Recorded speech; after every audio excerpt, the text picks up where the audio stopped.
All right, there we go. All right, cool. What's up, everybody? Hopefully you're all doing well and having yourselves a very fantastic Friday night. The name, of course, is Jason Joseph. This is Play-by-Play with JJ. We're live for every single Phillies, Sixers, and Eagles game.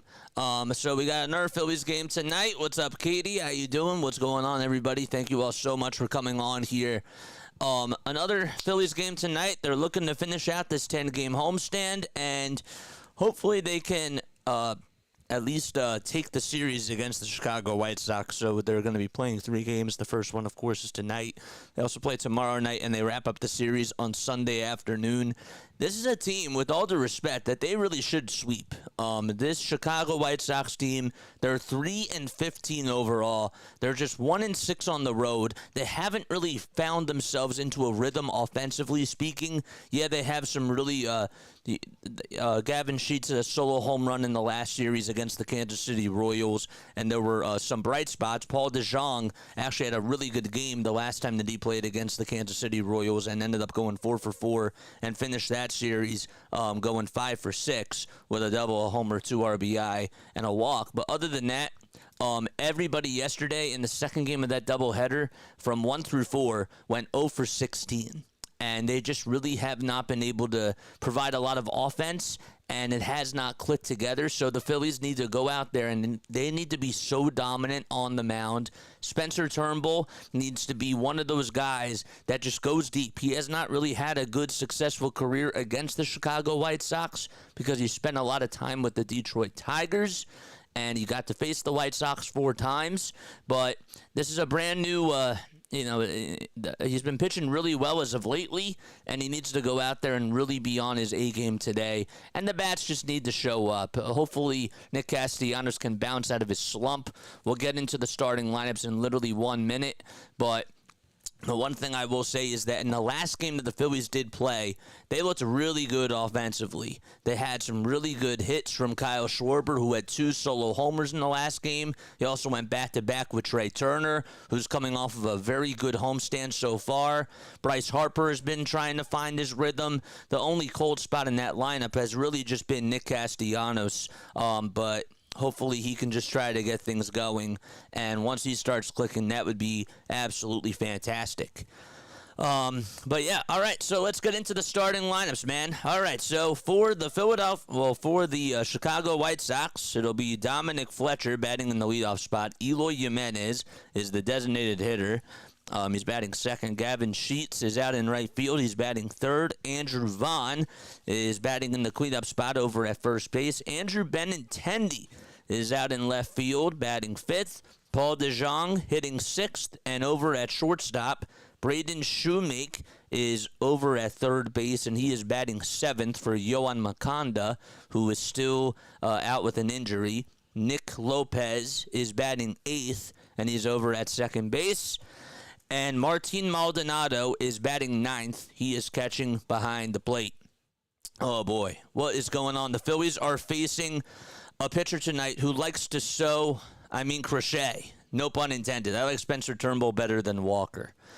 Yeah, that's been a big narrative, and we can talk about that as the game goes on, about that whole narrative with Taijuan Walker coming back this week, and if whether or not Spencer should be moved to the bullpen. We can get into our thoughts as the game goes on in regards to that. Who else? Oh, thank you, man. I really appreciate that. I hope that you're all doing well, and I appreciate you guys so much for being here. It means a lot to me. I did not finish writing down the crew sheet for today. I knew that there was something I was missing.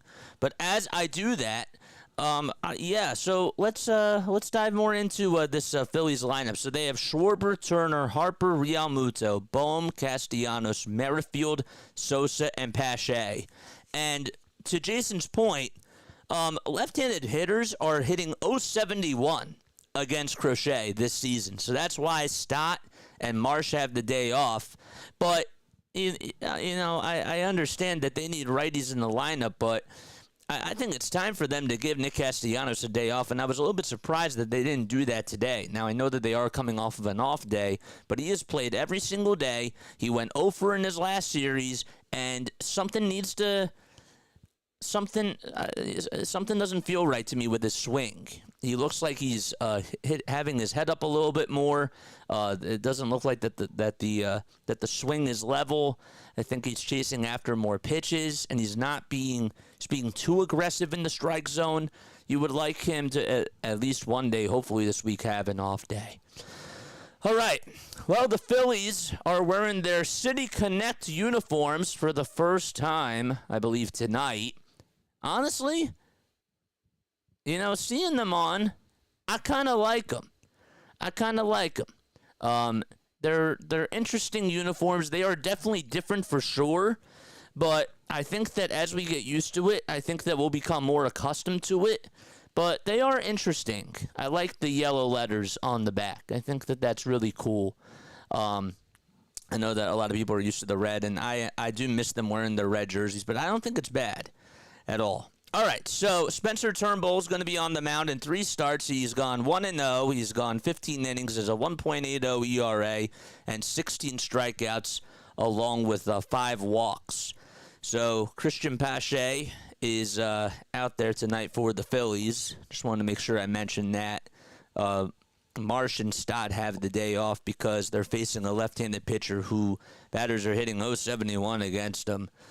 But yeah, it's funny because Kyle Schwarber, I'm not saying that all the lefties should be out, but I find it interesting that Kyle Schwarber is still in the lineup and also Bryce Harper too.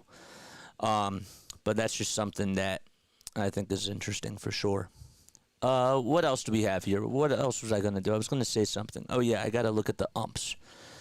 I got to look at those umps. So let's make sure that we have that up.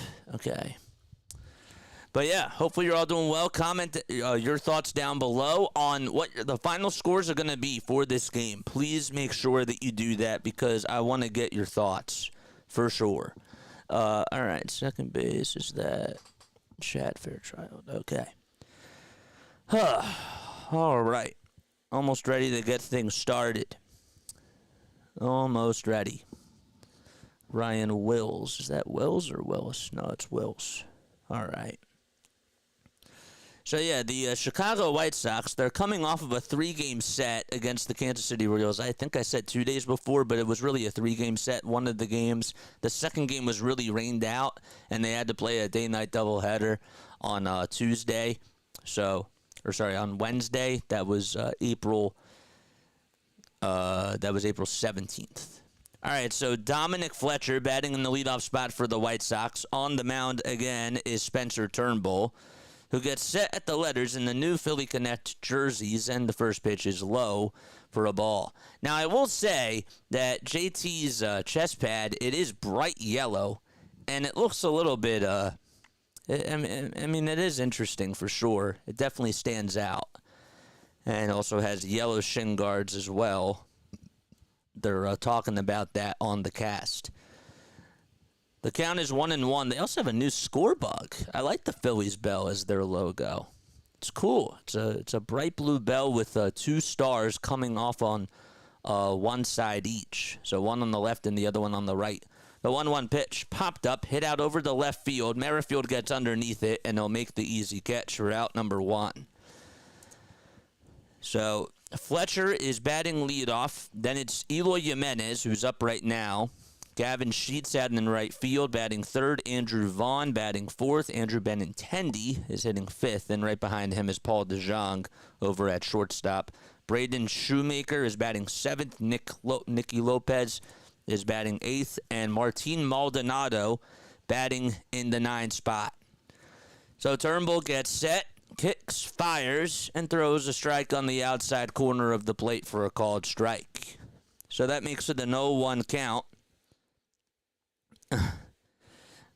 Drunk Phil's fans just posted on their Twitter, is JT Bumblebee from the Transformers or Pikachu from Pokemon? Come on. The second pitch is just at the knees for a called strike. Crew chief for tonight, Carlos Torres is over at home plate. Charlie Ramos over at first. Chad Fairchild is at second, and Ryan Wills is over at third. The 0-2 on the way, fouled back by Eloy Jimenez, and the count still remains at 0-2. Comment down below what your final score predictions are, man. Would really, really appreciate that. Free Brandon Marsh is Larry. No balls, 2 strikes, 1 out in the top of the first. Base is empty, and the 0-2 delivery. Strike 3 called on the outside corner. That sweeper, it was just on the outside corner. Jimenez having some words with Carlos Torres as he gets into his face, and now he goes back over towards the bench. To be fair, it was maybe just a little bit outside, even though JT did a good job at selling that. May have caught just an edge of that plaque, but could have gone either way, really. 2 up, 2 down. And Gavin Sheets steps in towards the box, batting on the left side, and chops the first pitch foul. That was a beautiful strikeout. I mean, nonetheless, it was a beautiful pitch thrown by Turnbull. A slider he throws, obviously goes to the fastball. The fastball doesn't really have too much heat to it, but the slider has really been a pitch that he has done a good job at throwing. And how about the curveball? He throws one right at the knees for a called strike at 82 miles per hour. Lots of more movement on that curveball, and hitters that have faced him this year, they've really struggled against that curveball that he's thrown. No balls, 2 strikes, and the 0-2 delivery, it's low and outside by a hair. That time he decided to go with a changeup. 1 ball, 2 strikes, 2 outs in the top of the first inning. Turnbull winds up, kicks, fires, and throws the next pitch low and outside again for ball 2. Phillies infield, or defensive lineup, I should say, will be realmuto, Harper, Sosa, Bohm, and Turner, all in the infield from catcher to shortstop. And from left to right, it's Merrifield, Pache, and Castellanos. The 2-2 on the way. Fly ball, hit out towards right field. Castellanos jogs in and goes over towards the left side, and he'll make the catch. And the side is retired. 1-2-3 inning for Spencer Turnbull, and the Phillies bats coming up in the bottom of the first. Those City Connect jerseys hurt my soul. Honestly, I don't mind them, man. I really don't. I really don't mind them. If you ask me personally, I do think that the catchers, that the protector and the shin guards are too bright. I think that they are too brightish yellow. You know, not mustard, but they are pretty bright yellow colors, and I think it's a little bit too harsh on the eyes there. But I'm okay with the City Connect jerseys. I think it's something. I think that they needed something different for a change. I like the blue. I know that they've always stuck to the red, but I think it's nice for a change. And again, we can, as the games keep going on and they still continue to wear these uniforms, we can have these conversations. Again, I don't think that this conversation's ever going to die, but I don't mind them. I really don't. I really don't. The hunt for Blue October. Well, when you put it that way, that's a little bit different. All right, so the Phillies will have Schwarber, Turner, Harper, realmuto, Bohm, Castellanos, Merrifield, Sosa, and Pache in the lineup today against the left-handed pitcher, Garrett Crochet. And Crochet has had a lot of success against left-handed hitters. We talked about that, and that's been a big storyline in regards to today's game because he really has been one of their best pitchers who has done a good job against lefties. The last time that he pitched, he actually went 4 2/3. He did allow 5 earned runs, and he had 10 strikeouts. But the outing before that, he went 5 innings, allowed 2 earned runs, and had 5 strikeouts on 3 hits. And here's Kyle Schwarber as he comes up to the plate, and the first pitch is a fastball that's fouled off. But besides that outing, he allowed 4 earned runs before that in 18 innings and also had 21 strikeouts and only 11 hits allowed. So that's what he was doing before the last outing that he pitched. So I think that he's going to be tough for the Phillies to try to get a hit off of, or to try to score runs off of, I should say. Pretty overcast, I'd say, outside. No balls, 2 strikes, and the 0-2 is a slider that's low and outside for a ball. Yeah, I said that. The White Sox are 3-15. Doesn't mean he's a bad pitcher. 1-2 on the way, swing and a miss. There's a cutter, and that came at 91 miles per hour, and Schwarber strikes out swinging. That's the thing, too, is that he has different velocities on the fastball. He'll go with the four-seamer, but he'll also go with the cutter as well. And the breaking pitches, when they are on point, that's why he's a strikeout pitcher. The slider comes in at 83.8 miles per hour, and the fastball on average comes in 96.5. Well, here's a fastball that just misses, just a little bit low for a ball. To Turner, who's on a 7-game hitting streak, 2 homers, 6 RBI, and a .329 average. And the second pitch is way down low for ball 2. 2 balls, no strikes to Turner.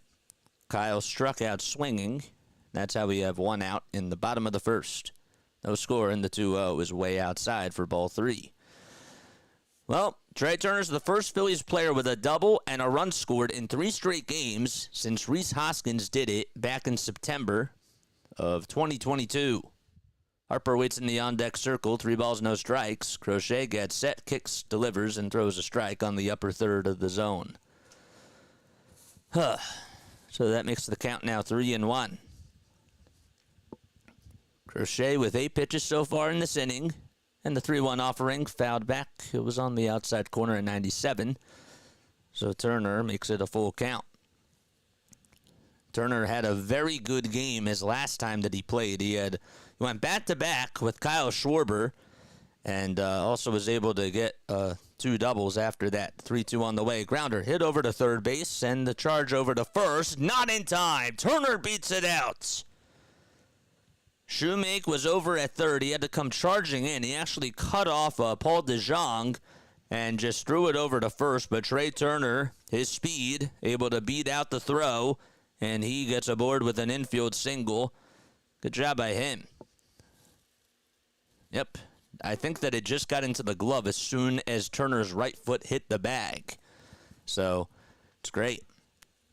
Turner's starting to hit really well, and now Bryce Harper looking to follow through.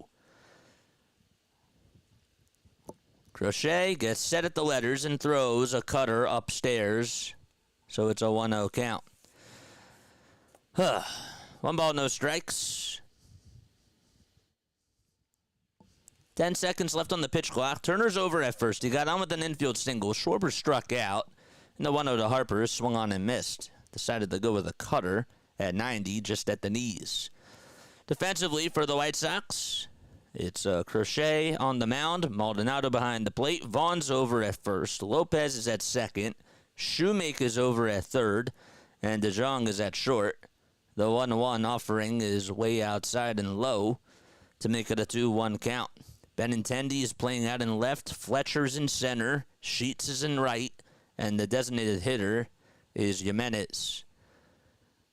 2 balls, 1 strike to Bryce Harper. 1 out. Turner's at first, and the throwback not in time. Turner wasn't even moving that far away, so it didn't have too far back to go.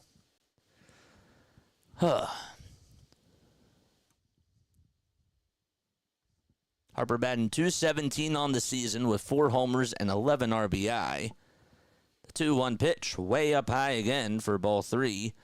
Gotta tell you that Crochet has had a problem finding the strike zone over these last 2 batters here. So it's now 3-1. Yeah, and we did say that he did let up 5 runs his last time that he pitched. The pitch to Harper, just outside for ball 4.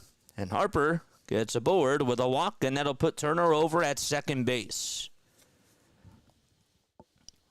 Harper only walked 1 time in the last series against the Colorado Rockies. So the fact that he's able to get on base here after Trey got an infield single, that's pretty nice to see. And JT Realmuto is up next. He went 4 for 16 against the Colorado Rockies, and he's currently on a 4-game hitting streak. Batting .262 with 3 long balls and 7 RBI. First pitch to Realmuto. Takes it way inside. It was a slider at 83. Not even close to the zone. Phillies have been batting .309 in the first innings this season. They're 7 for 13 in their last 2 games with 6 runs scored.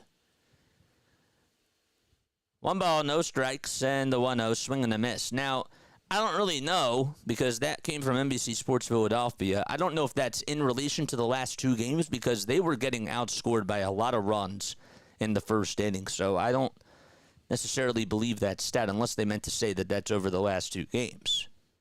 The 1-1 on the way, lined foul. So JT looked at the strike, and the count is 1-2. Turner's over at second. Harper's at first. There's 1 out, and JT is up to bat. No score in the bottom of the first. Crochet on the bump, and he started his windup, but before he had his foot over to home plate, turned back over to second. For thrills and chills, watch those fighting Phils. Love that. I love the way that you said that. What's going on, everybody? The 1-2 delivery by Crochet just fouled back. It was a hanging slider. It was left right at the knees. I think that Maldonado wanted that a little bit lower. The exit velo on that foul ball, 65.5 miles per hour, according to what they showed on the right field former out-of-town scoreboard. 1-2 on the way. Strike 3 called at the knees at 98 miles per hour. And there's the second strikeout of the inning for Crochet.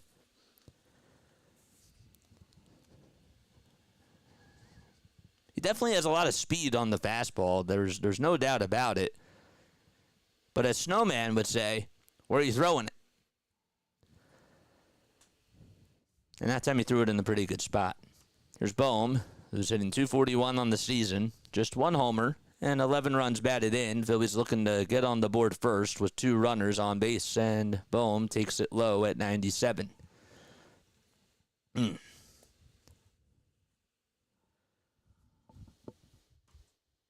Red Sox just scored. They're up 2-0 in Pittsburgh. And Pittsburgh looking to try to get on the board. They have runners over at first and third in the bottom of the first. The 1-0 pitch fouled back towards the screen. Angels and Reds just got started as well. The only other game that occurred today was the Cubs-Marlins game. The Cubs ended up winning 8-3. So the Marlins, they're now 4-16 on the season. The 1-1 pitch to Bohm fouled back on a 90-mile-per-hour cutter. So it's 1 ball, 2 strikes to Alec. We're in the bottom of the first. Phillies and White Sox are scoreless. The Phillies are coming off of a sweep against the Colorado Rockies, and this is their last series on their 10-game homestand. The 1-2 on the way to Bohm. Fly ball hit out towards right field. It's deep. It's going back towards the track. Goodbye, baseball. An opposite field 3-run home run for Alec Bohm, and lightning strikes for Philadelphia. And the Phillies are able to take a 3-0 lead.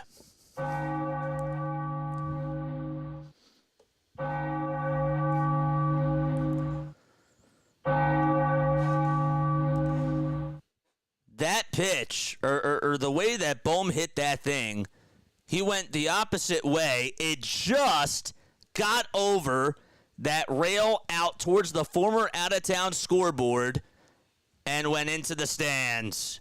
So a 3-0 Phillies lead, and Nick Castellanos comes up, and he fouls the first pitch off. No balls, 1 strike, and the 0-1 fly ball hit out towards right field. That's going back, and making the catch in front of the track is the right fielder, Sheets. And the inning comes to an end. Casty still looking for his first extra base hit of the season, but the Phillies are able to get an opposite field 3-run home run to make it a 3-0 game, and we go to the top of the second.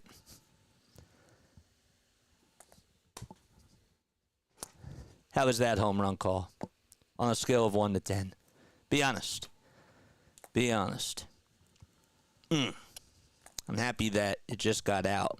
Wish that the bell played a little bit sooner. I wasn't checking my audio levels. But whatever.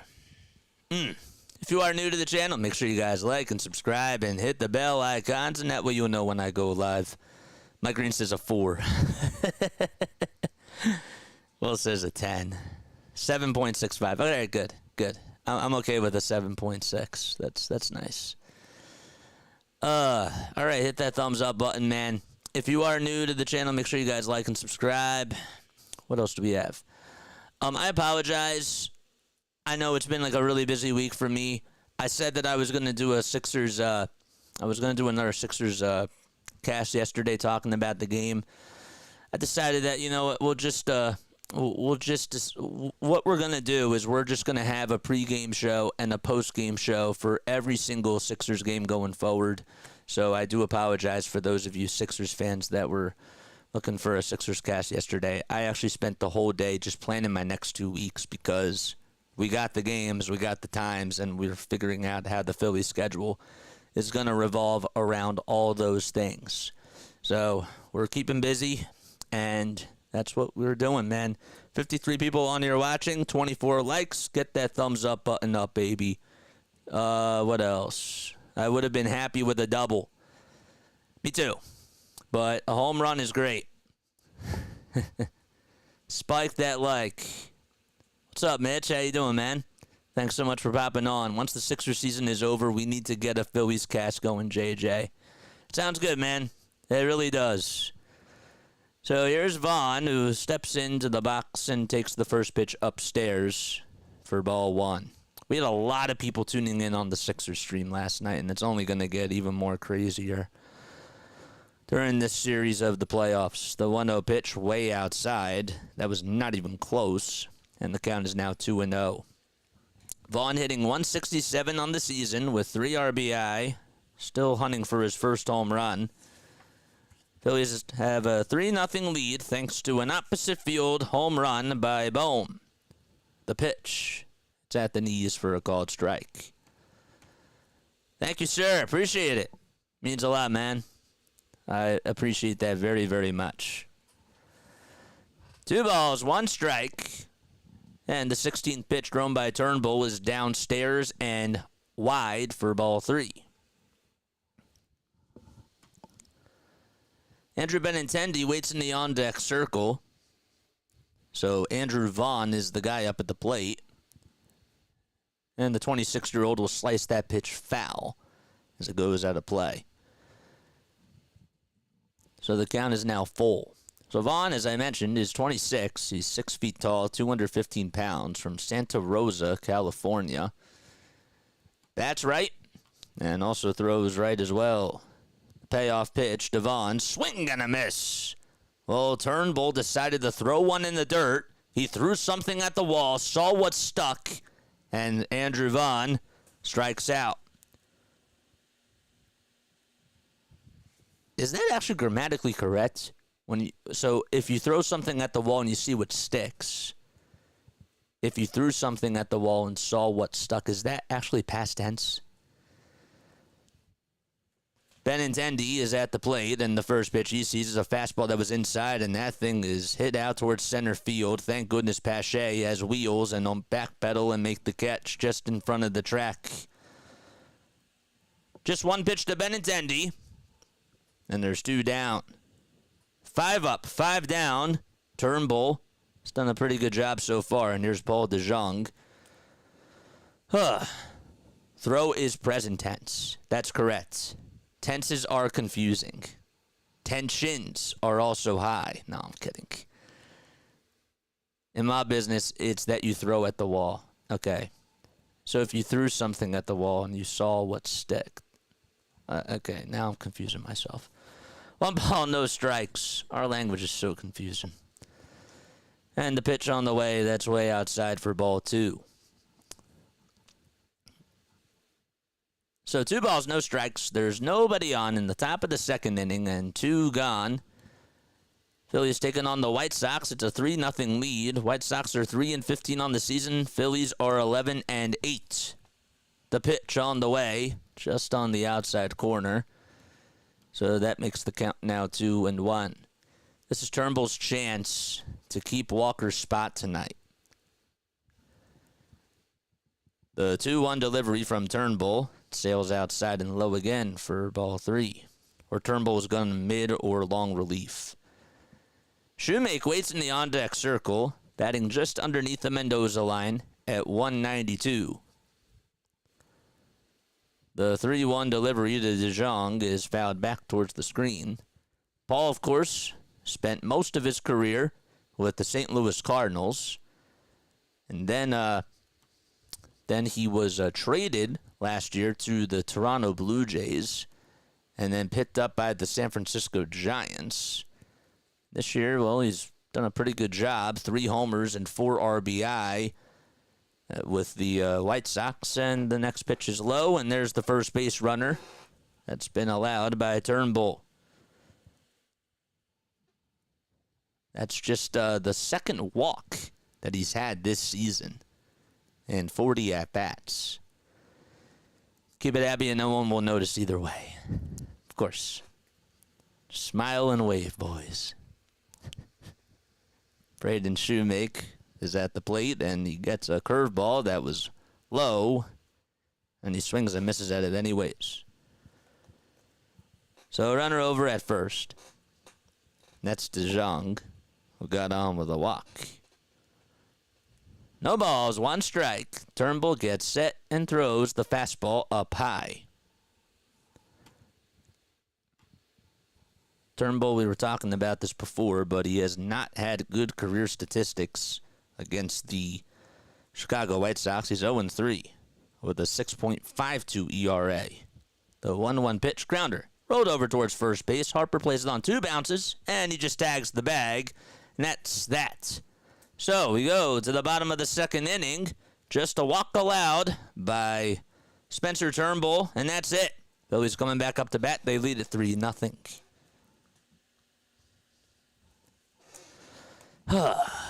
Time to change that, Turnbull.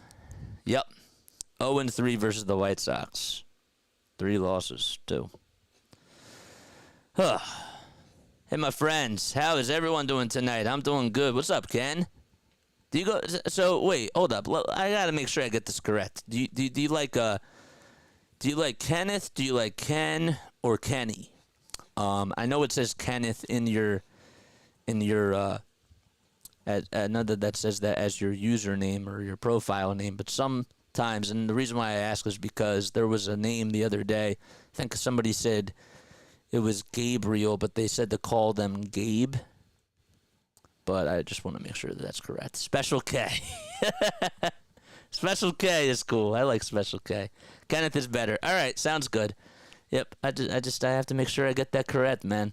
Because somebody gave me heat the other day for saying, it said Gabriel in their name, and they were like, no, it's Gabe. Like, they actually did give me some heat about that and messaged me. But, hey, we're all trying to learn. You know what I mean?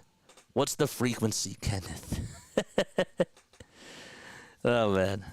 All right, well, we're in the bottom of the second inning. Phillies took a 3-0 lead on an opposite field 3-run homer by Alec Bohm in the bottom of the first inning. That was after Turner had an infield single and Harper walked.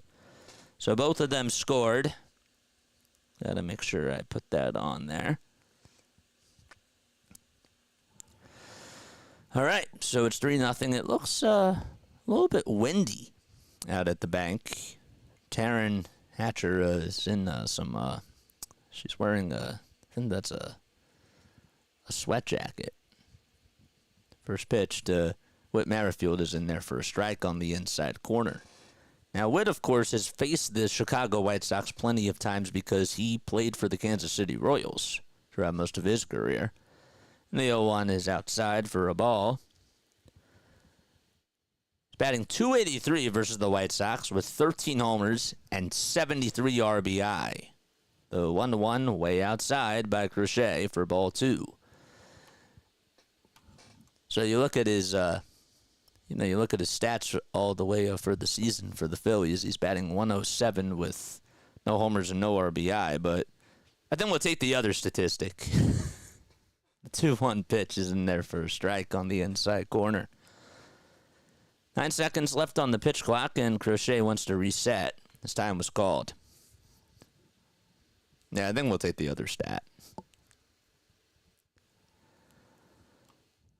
2 balls, 2 strikes. We're in the bottom of the second, and the pitch fouled back towards the net, just behind the plate.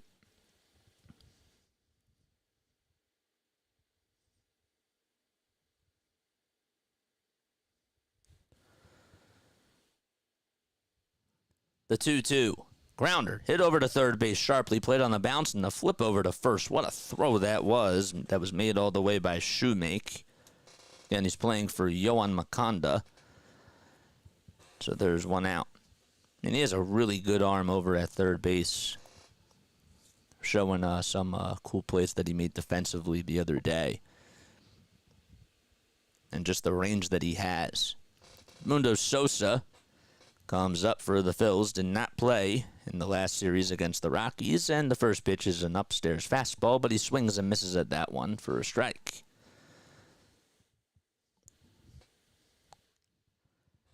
Sosa has a yellow elbow pad on. And the 0-1 is fouled back towards the screen. Reds just scored. It's 1-0 in the top of the third inning. Taking on the Halos.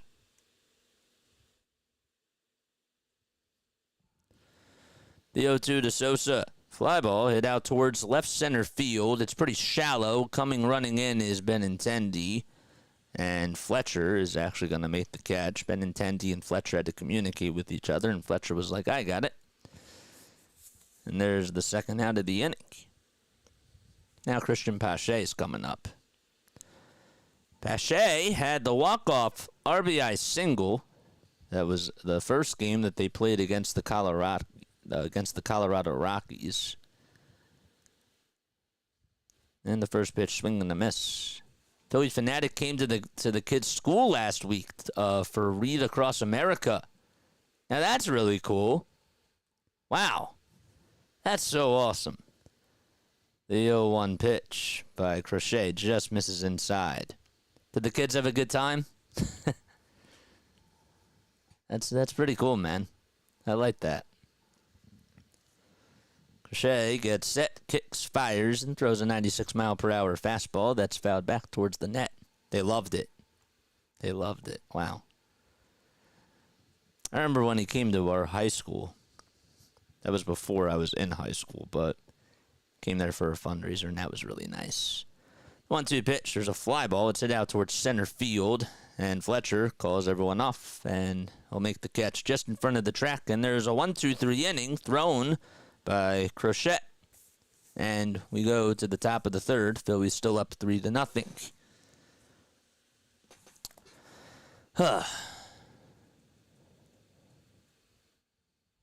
All right. What else do we have going on here? What time is it? 7:13 p.m. Eastern Time. So that means that the Miami-Chicago game should be starting soon. No Jimmy Butler tonight for them. That stinks. Hopefully he's okay. I saw the injury, of course, when we called it, but hopefully, if their season's not done, hopefully he'll be back against Boston for sure. All right, so it is 7:13 p.m. Eastern Time. Coming up to bat for the White Sox, it's 8-9-1, due up in the order. So Lopez will be coming up to bat.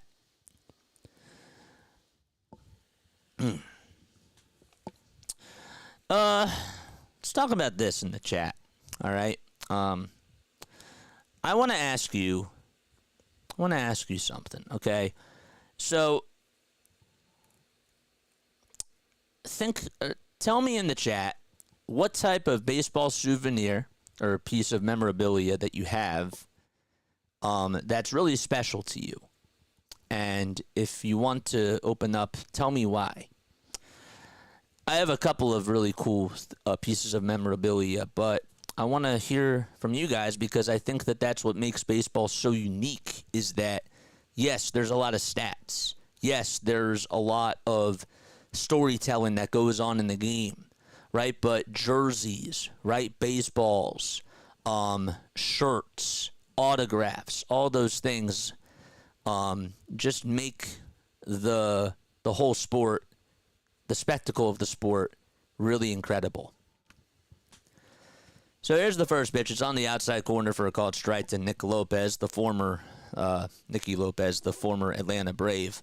But yeah, comment down below what pieces of baseball memorabilia you have that are like really special to you, and tell me why. The 0-1 pitch, it's low. It was a curveball at 78. I have a lot of cool pieces of stuff, but the one I'll talk about is I have a signed baseball from Bob Costas, and my aunt gave that to me. Of course, she's so special. Shout out to my aunt. She's the best. And I really do like that a lot. The 1-1 pitch, swing and a miss. Bob is still my favorite broadcaster because I love how he is just so knowledgeable with a lot of things and that go beyond sports. 1 ball, 2 strikes, and the 1-2 on the way. Chopped foul over towards the first base dugout by Lopez. So Turnbull's still on the bump. Phillies lead it 3-0. We're in the top of the third. They're hosting the Chicago White Sox to start off a 3-game set. Larry says that he got a baseball signed by the entire 76 Phillies team. Now that is really cool. The 1-2 on the way. That's way outside for ball 2. Sure, it's signed by Schmidt and Carlton, but I like that it's signed by guys like Tim Bassetti and Dane, how do you say that? Dane Lorg? Just as much. 2-2 on the way. That's just low for ball 3. So that makes the count now full. But there's a lot of really cool pieces that I have as well of baseball things. And a lot of it was passed down to me from my dad because my dad is a huge baseball fan. 3 balls, 2 strikes, and the next pitch, swing and a miss. So Lopez strikes out on a sweeper at 84 miles per hour, and there's 1 away. I like the Anthony Santander signed hat that I have. That was really cool. When we went to Camden Yards, we had to actually give it to him like underneath the foul ball netting. But he still signed it, and that was really nice. Here's Martin Maldonado, who steps in on the right side of the box, and he throws a pitch right down Broadway for a strike. That's Spencer Turnbull threw the pitch to Maldonado. Phil and Phyllis, huh? Do you guys remember using the Minutemen logo everywhere that year? Of course, I wasn't around for that. The 0-1 pitch. Hit out towards right center field, shallow ground. Castellanos calls off the center fielder, and he'll make the catch. So out in center, of course, is Pache. And Castellanos was able to get to it, and Pache was just getting out of the way. Now we go back to the top of the order. That was a pretty good pitch, again, thrown by Turnbull. 37 pitches so far he's thrown today. And the off-speed pitches seem to be working. They really, really do. Hardcore for All said that he has a Larry Boa autograph. Had a Larry Boa autograph, but I don't think I have it anymore. If I do, it's buried in a box. Autograph lithograph? I don't know what a lithograph is. First pitch is in there for a strike.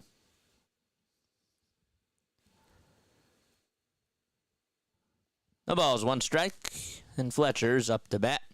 And he takes the next pitch way outside for a ball. Anybody else have like some really cool pieces of baseball memorabilia? Baseball cards, like signed baseball cards, or I don't know, any piece of merchandise? The 1-1 on the way, swing and a miss. A curveball at 81 miles per hour. So the count is now 2-1. Fan Appreciation Day, the players sat at tables, and we talked to them and got autographs. Wow. That's so sick. 1 ball, 2 strikes. Turnbull gets set just at the letters, and the 1-2 is outside for ball 2. I'll save that story for the break. 2 balls, 2 strikes. Turnbull gets set at the letters and fires a 93-mile-per-hour fastball that's fouled off and drifts over towards the third base side. Hit that thumbs up button and hit that subscribe button if you have not done so already. Would really appreciate that. We're on for almost every single Phillies game and Sixers game as well. 2-2 is the count to Dominic Fletcher, who flied out to left his first time up, and he taps the next pitch foul. It was inside. Turnbull decided to go with a sweeper. So that will make the count now 2-2. 6 pitches in this at-bat. 2 of them have been fouled off by Fletcher. Bases empty. 2 outs in the top of the third inning. And the 2-2 delivery. Swing and a miss. Turnbull gets out of the inning. Another 1-2-3 inning with 2 strikeouts. And we go to the bottom of the third inning. Phillies lead it 3-0. Froze for a second because I was looking at my score sheet and I was like, uh-oh, did I put that in the 4th inning? But I did not.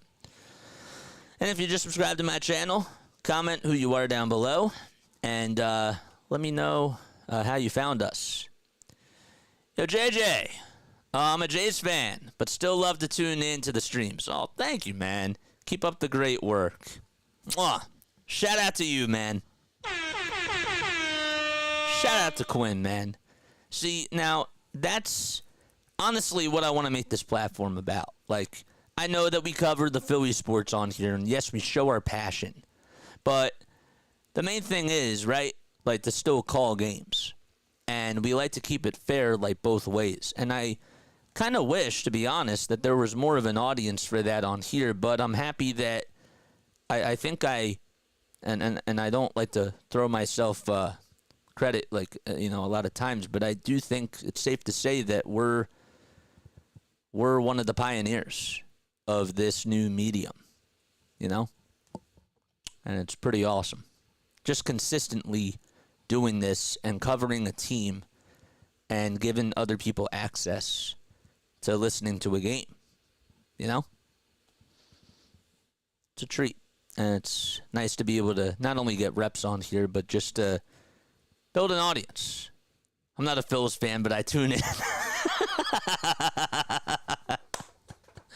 Larry, you fooled us. I figured you were going to say something like that. I was ready for it, but when you said it like that, that just really got me, man. There was some other thing I wanted to miss, or that I missed. There it is. Get this game through the 5th before it rains, but I heard rain is a possibility. Here's Kyle Schwarber. Takes a high strike on the outside corner at 87 miles per hour. What's up, Rob? How you doing, man? You're why I'm here, JJ. Don't make me cry. It means a lot. The ball is 1 strike, and the 0-1. That's a 4-seamer at 95 miles per hour. That misses. All right. So 1-1 is the count. And Crochet throws the 1-1 pitch that just misses for ball 2. I was listening to the pregame show on NBC Sports Philadelphia. Shout out to Ruben Amaro Jr., Michael Barkan, and everybody that does the Phillies pregame show. The 2-1 to Kyle Schwarber is fouled back, and the count is now 2-2. But they said that Kyle, in his last game that he played, he looked like he was really confident at the plate, and the swing that he had on both of those home runs was the type of swing that he usually does provide, obviously, in June. But it's nice that he is getting that now, and maybe that is a sign of good things to come. Unfortunately, though, the 2-2 pitch is swung on and missed, and Kyle strikes out this at-bat for the 2nd time today. But it's just something to keep your eye on. Timing of that comment wasn't really the best. But Trey Turner comes up, and he takes the first pitch low for a ball and inside. Elder U, what's going on, man? So Turner hitting .338 on the season Had an infield single his last time up, and that really set the table for Phillies to get a 3-run homer by Alec Bohm. That was one of the key pieces. It's the one that was inside for ball 2. I have a hoo-hoo in the major leagues. 15th edition, 35, 1947. Has all the teams in it. Mint condition. Wow. The pitch on the way to Turner is fouled off towards the right field side, and it drifts over towards the crowd. Crochet not wasting any time. The 48th pitch, here it comes. Swing and a miss. The cutter was on the upper third of the strike zone. Turner got fooled, and he swung pretty early.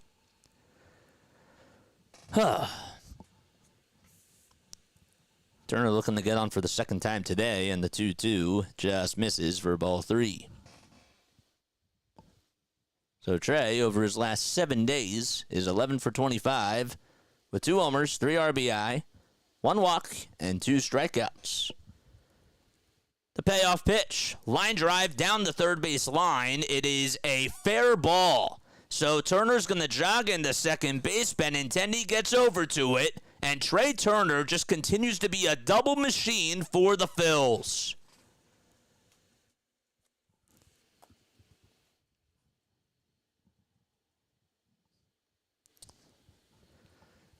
How about that? Just kept it fair down the third base line. There was no chance that Shumik was going to get over to it. It was ruled as a fair ball by Ryan Wills. And Turner cruises into second. All right, so Bryce Harper's coming up to bat. 1 out, and Turner in scoring position. First pitch to Bryce, way outside. How about that play made by Martin Maldonado, the former Houston Astro?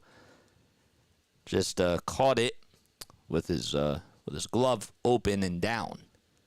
That was way outside. The pitch by Crochet. That time it's backhanded by Martin Maldonado as it was low and outside, and Maldonado is like, I got to go out there and talk to my pitcher because he's starting to get a little bit wild now. So it's 2 balls, no strikes. Who's who, not who. Oh, who's who. Okay, sorry.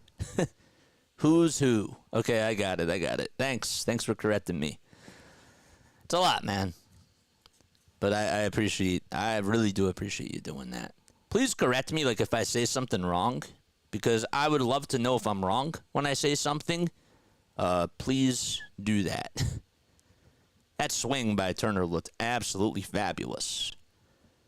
The pitch to Harper misses low again, and it's a 3-0 count to Bryce, who walked his first time up. Looking to get on base once more as his black and white batting gloves. 3-0 pitch, and he takes it just a little bit low for ball 4. Could have gone either way. It looked like it was maybe on the edge of the outside corner, but sometimes you call that an ump's pitch. And Carlos Torres able to help the Phillies out there. And Harper gets on with the walk.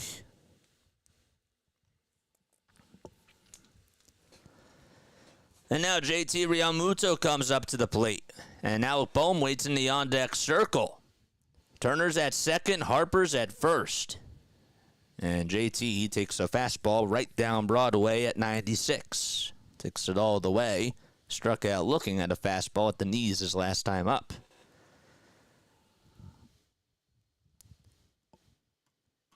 JT's been batting in the cleanup spot for the Phillies throughout pretty much the entire season when he has played. The 0-1, well, it swung on and missed. Crochet decided to go upstairs with that pitch.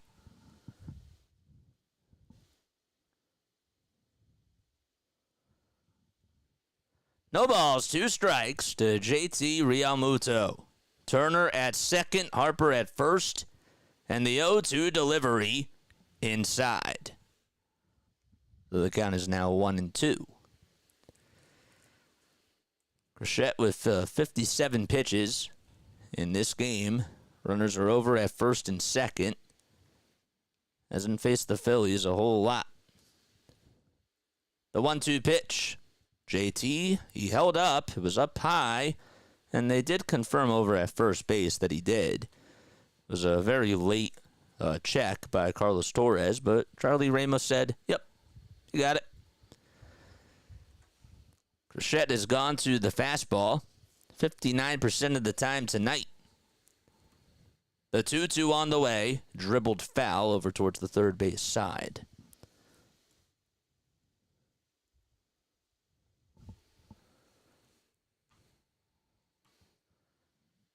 Bohm waits in the on-deck circle. The count is 2-2. JT at the plate. 60th pitch coming up from Crochet. And here it comes, way up high for ball 3. And Maldonado, not so happy about that.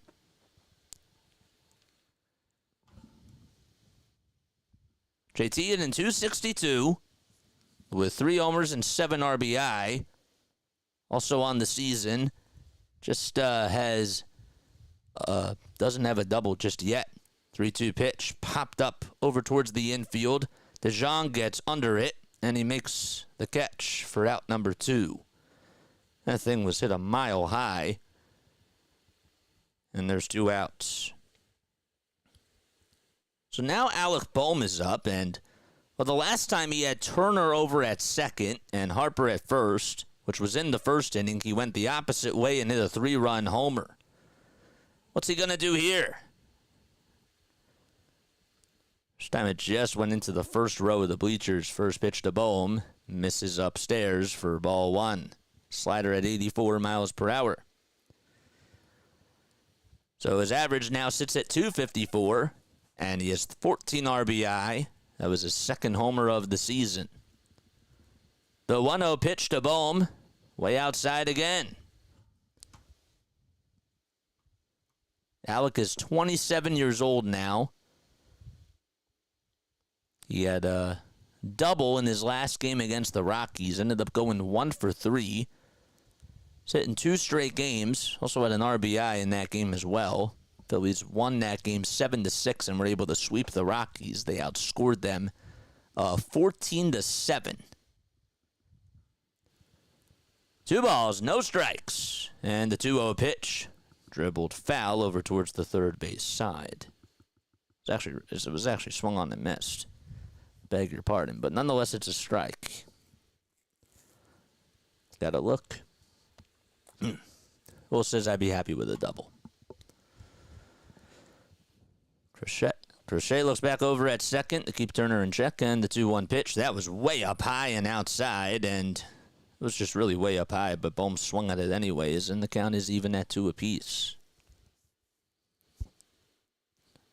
It was just way up high. No reason why Bohm should have swung at that pitch. Got to be selective here. The 2-2 on the way. That one misses inside for ball 3.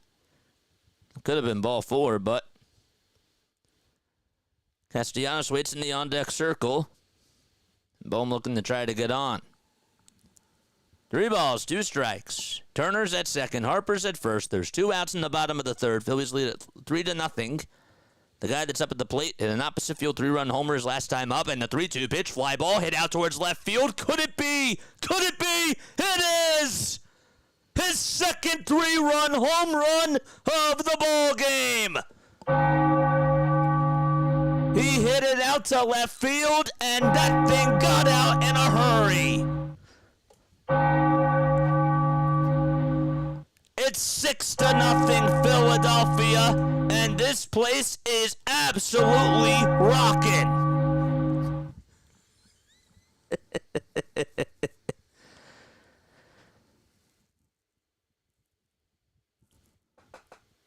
Just got the bat on top of it, followed through with the swing,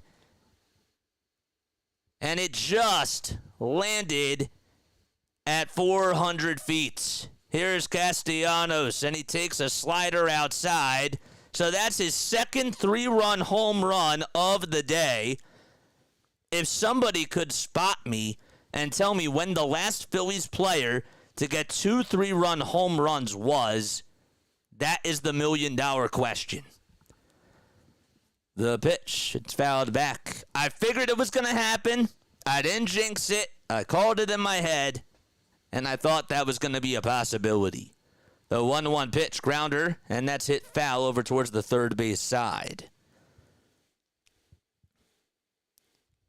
So it's 1-2 now. Castellanos flied out to right field his last time up. A pair of homers and 6 RBI in 2 at-bats. Chris Flexen warms up in the bullpen. The 1-2 pitch, there's a fly ball hit out towards left field. That's going back towards the track, and making the catch is Benintendi. Castellanos just missed a homer right there. That was a poorly executed pitch, but nonetheless, we go to the top of the 4th. Alec Bohm, with his second 3-run blast of the day, gives the Phillies a 6-0 lead. You're going to go with Jason Worth. Last time a Phillies player hit 2 3-run home runs. 2 3-run home runs in a game. That is unbelievable.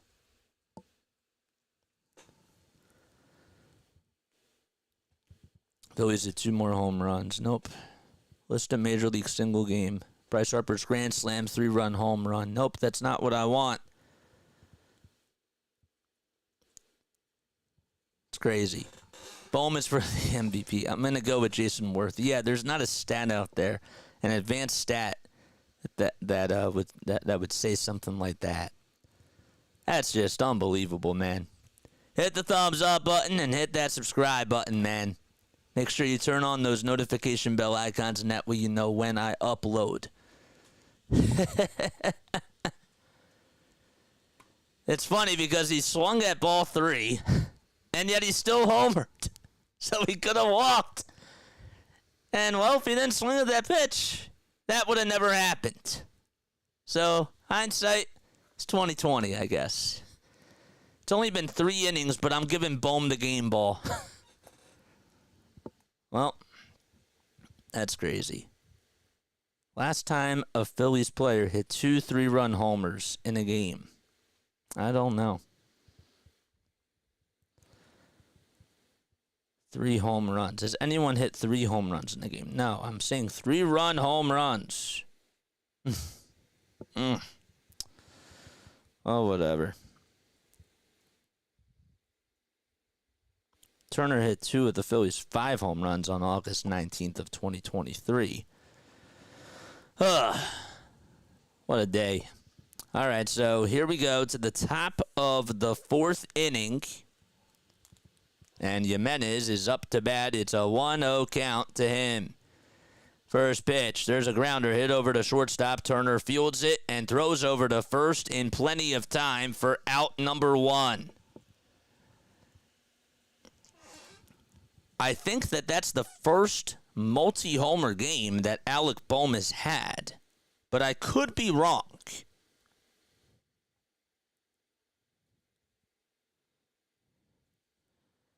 I'll double check that.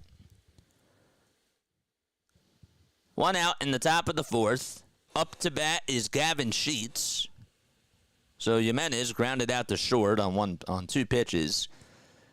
And the first pitch here by Turnbull is down Broadway for a called strike. Bohm did homer twice when he was on the Reading Phillies.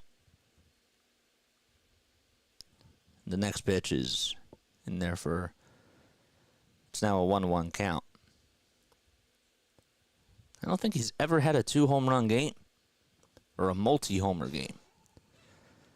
1 ball, 1 strike, and the 1-1 is a curveball that misses low for ball 2. So 1 out in the top of the 4th inning. In case you're just tuning in, Alec Bohm has hit 2 3-run home runs to give the Phillies a 6-0 lead. There's the 2-1 pitch, grounder, hit over to first base. Harper plays it on a bounce and flips it back over towards first base to Turnbull, and there's 2 outs now. That's going to go as a 3-1 ground out, and Andrew Vaughn is going to come up to bat.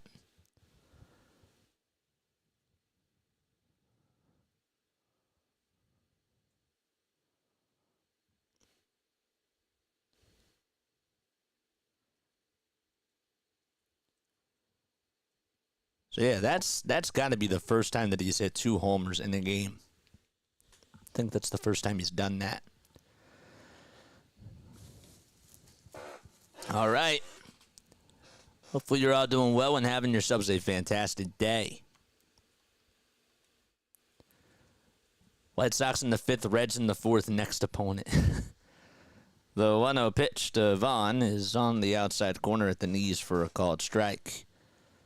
Harper, of course, had the 3-home run game earlier in the season, even though it's still early on, but a couple of weeks ago. The 1-1 pitch to Vaughn. Popped up, hit out over towards shallow center field. Backpedaling is Sosa, and he makes the catch towards the alleyway. Wow. So he had to call off Christian Pache and Nick Castellanos, and he did. And we have another 1-2-3 inning. Phillies are up 6-0. All right. We'll be right back in just a few moments. Don't go anywhere. Stay tuned. Hit that thumbs up button and hit that subscribe button if you haven't done so already.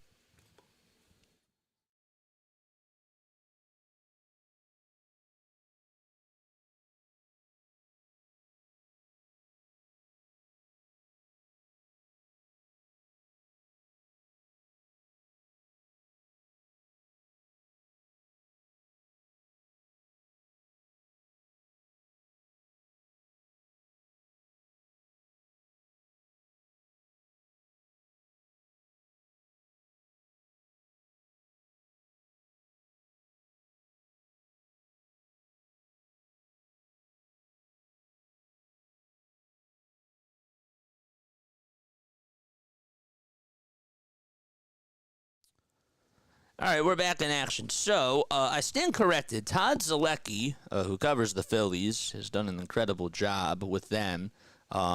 He's a Phillies beat writer for MLB.com.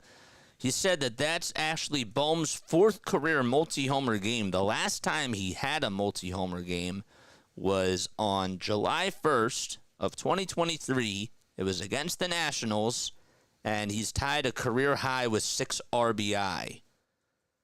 The Phillies haven't had a player, he goes on in the next tweet, quote, with 7 or more RBI in a game since Carlos Ruiz did it. It was back against the Braves on May 2nd of 2012. So Bohm has an opportunity to pass that. And again, courtesy of Todd Zalecki, who does an incredible job covering the Phillies. All right. So the first pitch to Whit Merrifield is down low and inside for a ball. He actually homered in 2 consecutive at-bats after having not homered since homering off of Josh Hader on June 7th, and that was on July 8th of 2022. So it's 1-1 here to Whit Merrifield. Crochet gets the signs and throws the pitch. It's fouled back. Crochet. Whit Merrifield is up to bat. It'll be grounded out over to third. His last time up. That was back in the 2nd inning. Still is looking for his first extra base hit with the Phillies, along with Nick Castellanos, who is up to bat. The 1-2 pitch. There's a fly ball. It's hit out to left field. It's going back, and that baby's gone! His first extra base hit with the Phillies is a solo home run, and the Phillies get their 3rd bomb of the day.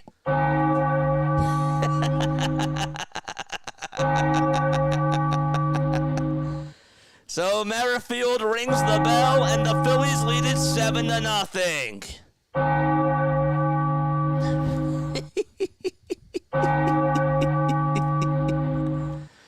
Oh, man, I think that was a hanging changeup, or it was a hanging off-speed pitch, really.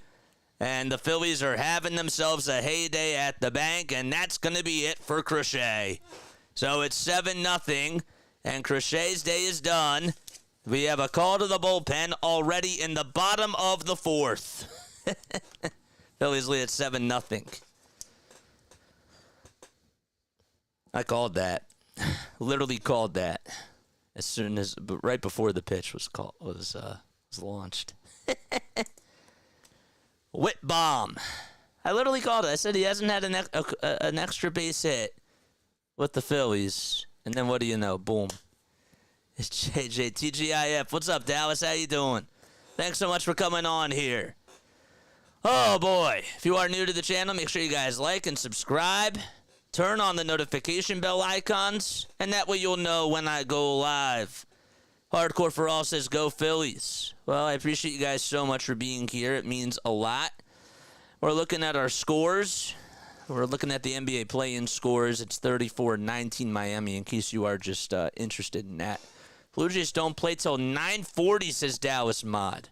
Tell them to move it up. Tell them to move it up. Till 9:40. Wait, oh yeah, they're playing out on the West Coast, correct? They played the Padres tonight? Yes, they do. Man, I have a good memory. And I just look back at that. Boom. That's great. Good stuff. Good stuff. Yes, the Padres. Oh, boy. If you are new, make sure you guys like and subscribe. What a day. You never know what's going to happen at the ballpark every time you put on the headsets or every time you're at the game.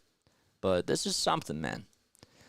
7 runs. The Phillies have not had... I'm trying to think. When was the last time they had 7 runs before the 5th inning? When was the last time the Phillies had 7 runs before the 5th? Now, when you are broadcasting, they have spotters out there that can just look up this information for you, you know? So it's really hard to find these things. But it's actually, in some ways, a lot more convenient now because of social media, thank goodness, in that sort of sense. But it still is not all at your fingertips, I should say. 7 runs before the 5th inning, I asked. Maybe it was the 0-1 pitch that's fouled back. So Chris Flexen is pitching. So again, the day is done for Crochet. He allowed 7 earned runs, 2 3-run home runs to Alec Bohm, and then just the solo homer by Whit Merrifield. Castellanos also really should have had a home run as well, but he just missed it. No balls, 2 strikes to Edmundo Sosa. Pache waits in the on-deck circle, and the 0-2 pitch fouled off. So again, I want to make sure that I ask this. If you have any sort of pieces of baseball memorabilia that mean a lot to you, comment down below and tell me what you love about them and what makes those things special. The 0-2 upstairs for a ball. I said that I have a signed Bob Costas baseball, and my aunt gave that to me. I think it was a birthday present, but it was a present, and I'm really thankful for that. That was really an awesome gift. 1-2 pitch, swing and a miss. And Sosa strikes out on a curveball. Last game took 6 innings to get 5 runs. So you were incorrect. I said 5. I don't know what the right answer is, though. I'll have to try to look that up. 1 out in the bottom of the 4th. Pache due up to bat, and he stares at a fastball that misses outside for ball 1.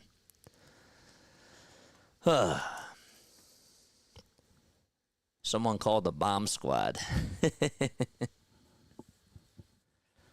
The pitch to Pache, line drive out into left field. It's caught, though, by Benintendi. It was hit on a string, and Benintendi was there to make the catch. JJ, who hit the big home run in 1993 World Series? Of course. I know who that is. You really think I don't know? It was before I was alive. Ooh, I know. We're not doing trivia now. But yes, Joe Carter. Schwarber's up to bat, and he stares at a cutter at 90 miles per hour. It misses low. How old is Joe now? 64. Wow. The 1-0 pitch to Schwarber. Fouled off. Now, Kyle had a multi-homer game. Lenny Dykstra.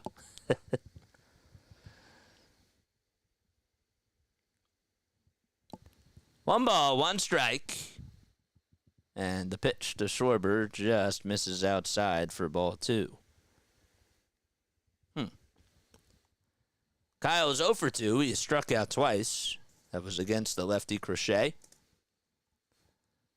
2 balls, 1 strike, and Flexen is on the mound now in the 2-1 pitch. That thing is golfed out to center field, and going back is Fletcher, and he makes the catch. That was a screamer. I think it kind of caught him a little bit off guard, and now we go to the top of the 5th inning. Well, honestly, can't forget about this either, but Turnbull is looking to go 5 innings without allowing a hit. Let's see if he does so as we go to the top of the 5th inning. All right. Wow. So Pache flies out to left, and Schwarber flies out to center. That's how we do it. Who was the pitcher who gave it up? Who gave up what? The 2 homers or the 3 homers? Crochet. Just got back. I know the answer. It was Juan Samuel. So Juan Samuel was the last time, or was the last player to hit 2 3-run home runs in the same game. Is that correct?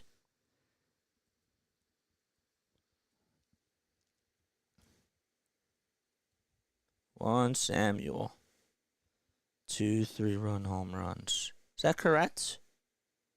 Is that what you're saying?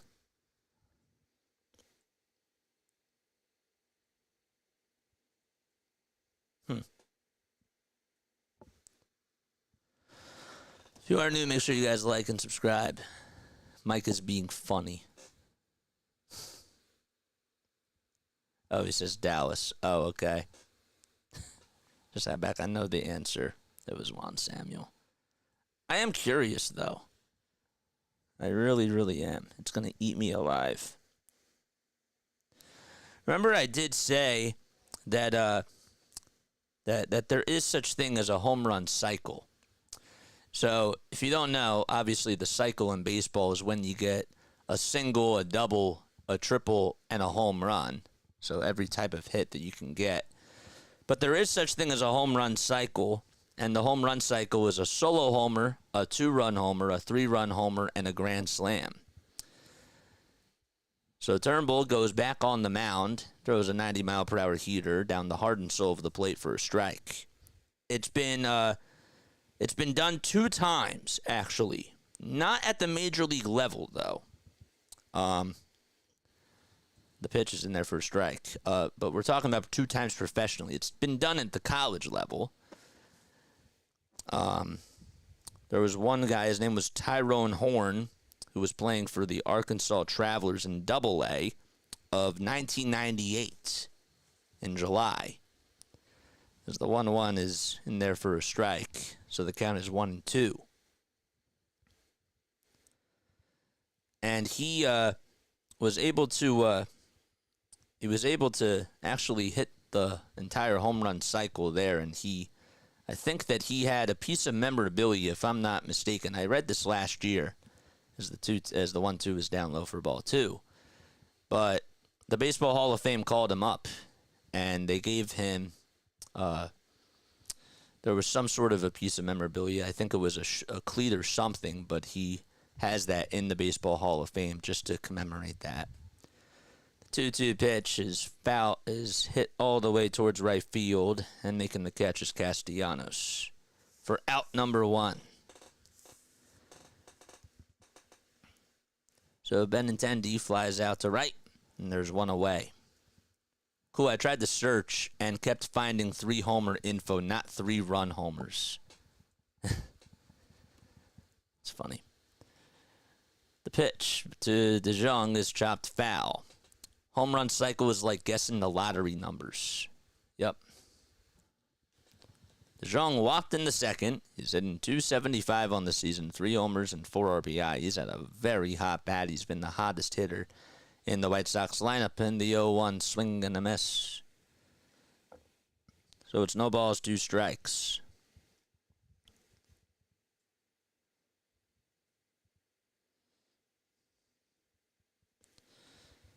So yeah, Tyrone Horn.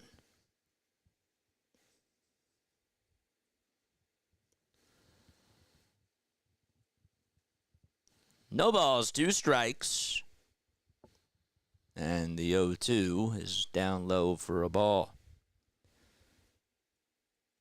Yeah, he hit a 2-run homer in the first, a grand slam in the second, a solo shot in the fifth, and a 3-run homer in the sixth.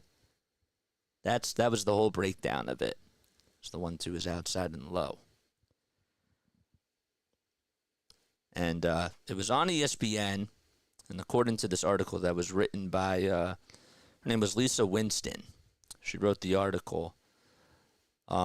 She talked about how the 2-2 pitch is fouled back, but she talked about how he was able to do that and what happened when he came home. He had a phone call from the Baseball Hall of Fame, and that's what they wanted. They wanted his bat. That's what it was. So he sent his bat into the Baseball Hall of Fame, and it's still there. 2-2 on the way. Swing and a miss. And Spencer Turnbull has another strikeout. So, no hits allowed in 4 2/3 of an inning for Spencer Turnbull here. And it does have 64 pitches. So, he's going to have to get some quick at-bats here and mow the hitters down that way. Brandon Shoemaker is due up to bat, batting on the left side, and the pitch is down low. It was a sweeper at 82 miles per hour. 1 ball, no strikes. 8 seconds left on the pitch clock here, and the pitch is on the outside corner for a called strike. Just allowed the walk, and that was to Paul DeJong back in the second inning. 2 outs in the top of the 5th. Shoemaker at the plate, and the 1-1 pitch. Swinging a ground ball, hit over to third. Bohm has it on a bounce, throws over to first, and it's in time. 5 straight innings where Spencer Turnbull has not allowed a hit, and we go to the bottom of the 5th inning. Phillies lead it 7-0. Wow. Well, that's pretty cool, too. What's going on, everybody? How's everybody doing tonight?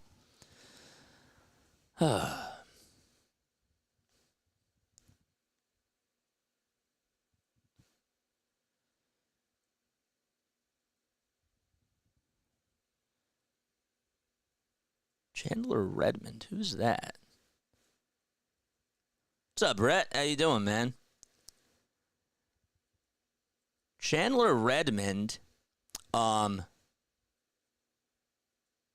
was actually the most recent guy to hit to have the home run cycle, and it was for the Springfield Cardinals. It was on August 11th of 2022. I didn't know that.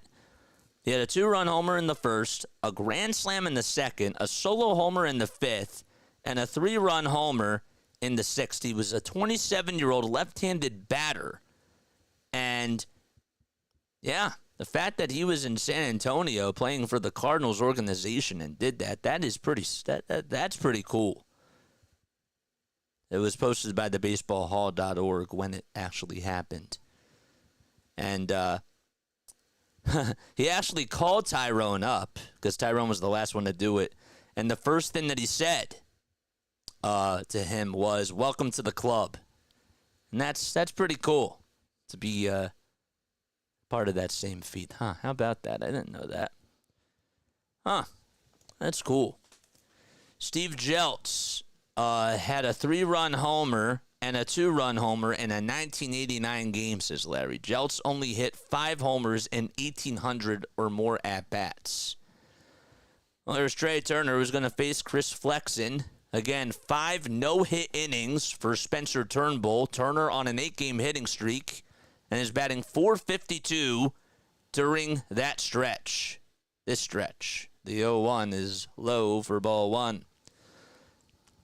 One more for 50, man. Let's do it. If you want Turnbull to throw a no-hitter, let's get to 100 likes, man. 1 ball, 1 strike, and the 1-1 up high again for ball 2. That's the only way it's going to happen. 2 balls, 1 strike. Flexing gets set at the letters again. Kick, steals, and throws a cutter that misses low and away for ball 3.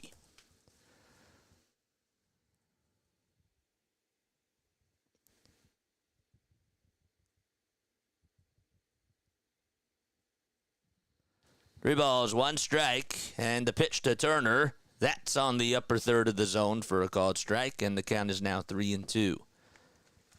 People said that the balls were juiced in 89. It's crazy.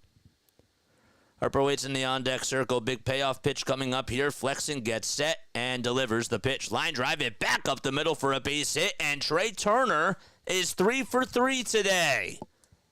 So he gets 2 singles and a double. This time he singles, so that's just the second single of the day that he's had. But good sign for Trey. He has been red hot. And Bryce Harper's coming up. He has walked twice. Wow, wouldn't it be something if literally the stage was set once again for you-know-who? Wouldn't that be crazy? So Bryce Harper is at the plate. We're in the bottom of the 5th. Harper has had 2 walks, and the first pitch is a fastball at the knees for a called strike. Trey has obviously done a good job swiping bags, not just throughout the season, but throughout his entire career. Throw back over to first is not in time. Harper did call time, though, before the throw was made, which is interesting. No balls, 1 strike. Flexing gets set above the belt, and the 0-1 pitch way up high. I mean, didn't even appear in the StatCast strike zone. That was at 78 miles per hour over the umpire's head. That was probably about at least 9 feet high. Maybe not 9, but 8, we'll say. The 1-1 pitch, that's a little bit high, but a lot more down. It's now a 2-1 count.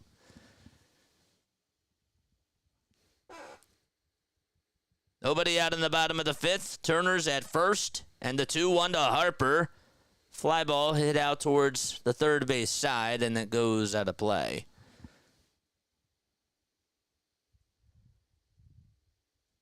Turner this season has 4 stolen bases.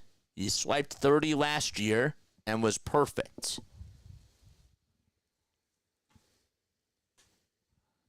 Two balls, 2 strikes to Bryce Harper.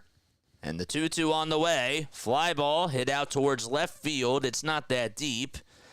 And making the catch is Benintendi. The throw is drawn all the way to second, and Turner has to retrieve back over to first. So that's the first time today that Harper has gotten out. So 2 walks and a fly out to left, and JT Realmuto is coming up to bat. Maybe JT can get on for Alec. He's probably going to say, like, don't hit a homer. Don't even knock in a run here. Just get on base for me so I can try to get a third swing at this. The pitch that's in there for a strike.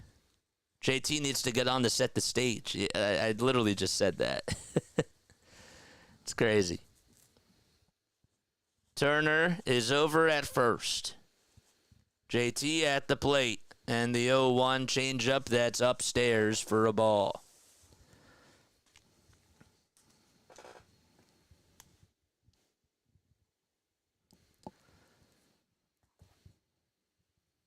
Throw back over to first, not in time. JT, remember, had the cycle last year that was on the road against the Arizona Diamondbacks in June. That was a cool feat that he had. The 1-1 is low. It was a cutter just in the dirt for ball 2. That was when the Phillies were on their 13-game road winning streak. I can't recall if it was 13 or 14, but they tied that record. They didn't get over the hump.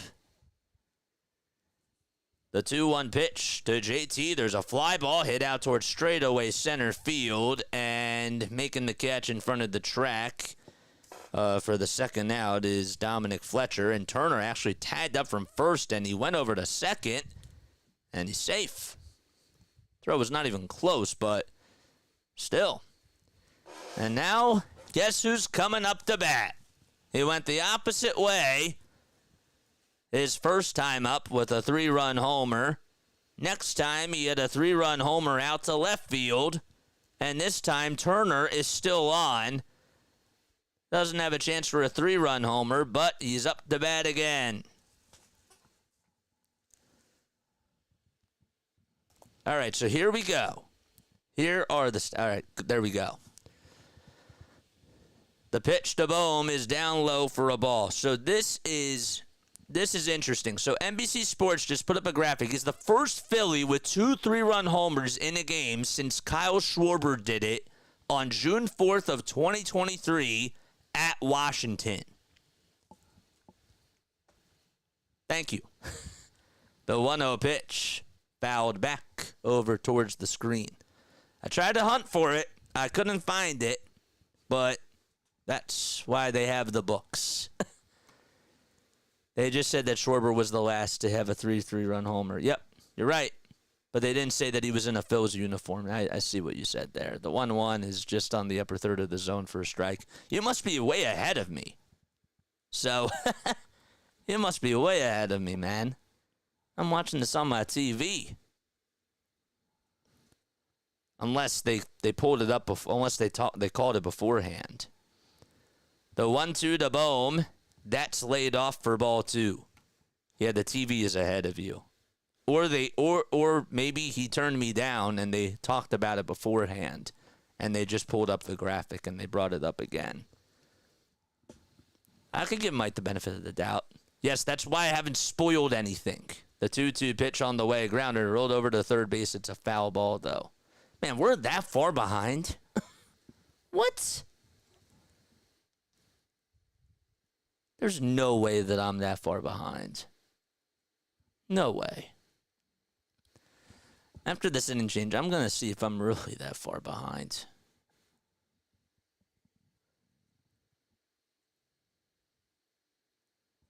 Two balls, 2 strikes to Bohm. Flexen looks back at second, and the pitch is low for ball 3. So it's a 3-2 count on Bohm. Yeah, but when did you type that? TV is ahead of you, but you do radio. But I use the TV. Turner leaves off over at second. Bohm's at the plate. He's 2 for 2 with 2 3-run homers. And the 3-2 pitch, there's a fly ball hit out towards right field. It's not that deep, though. And jogging in towards home plate to make the catch is Gavin Sheets. And that's the end of the inning. So, we go to the top of the 6th. Phillies lead at 7-0. My phone stinks. Bohm just popped out. Okay. All right, so you're not that far ahead. It was like, because I thought that comment came like 2 at-bats ago.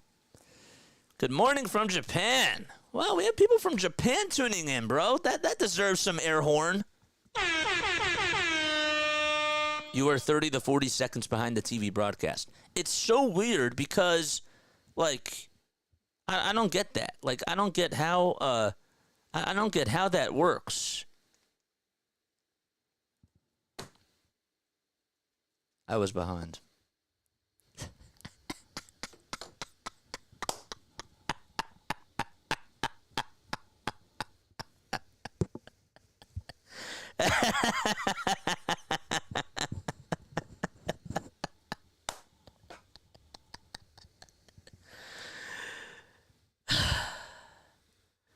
Yeah.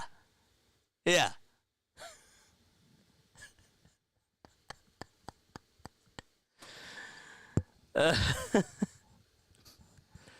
Don't ask me how that happened. Don't ask me how that happened. We figured it out. Okay. Well, that break's going to be a lot shorter. I wonder why. That makes a lot of sense. Can't believe I did that. So Spencer Turnbull has not allowed a hit in 5 innings as we go to the top of the 6th, and the Phillies lead it 7-0. Shout out to people on here tuning in from Japan. Man, we're going worldwide. Like Pitbull. Nicky Lopez fouls off the first pitch, and it's a 0-1 count. Can't believe I was behind. Wow. It was that far behind. It's like 30 seconds. The pitch that's outside for ball 1.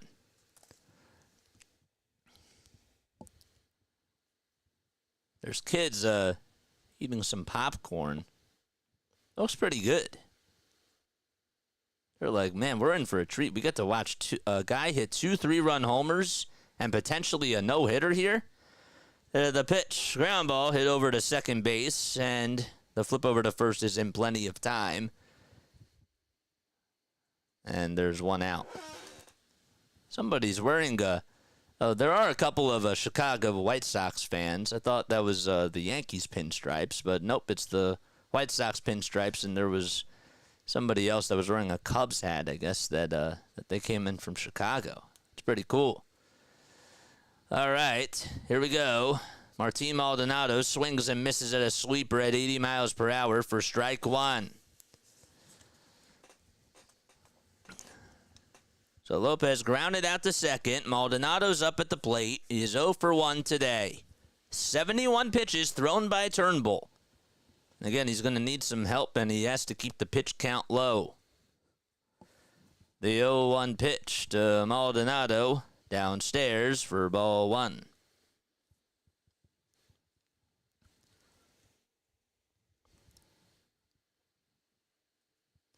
Turnbull gets set at the letters, kicks, fires, and throws a strike on the inside corner. It looked just a hair inside, but Torres gave Spencer the call.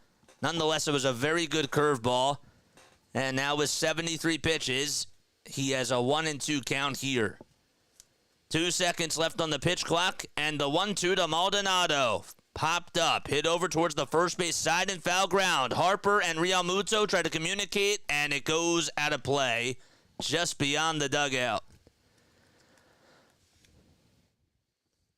Man, it would not be good if any of these guys just put up long at-bats. That's not what you want.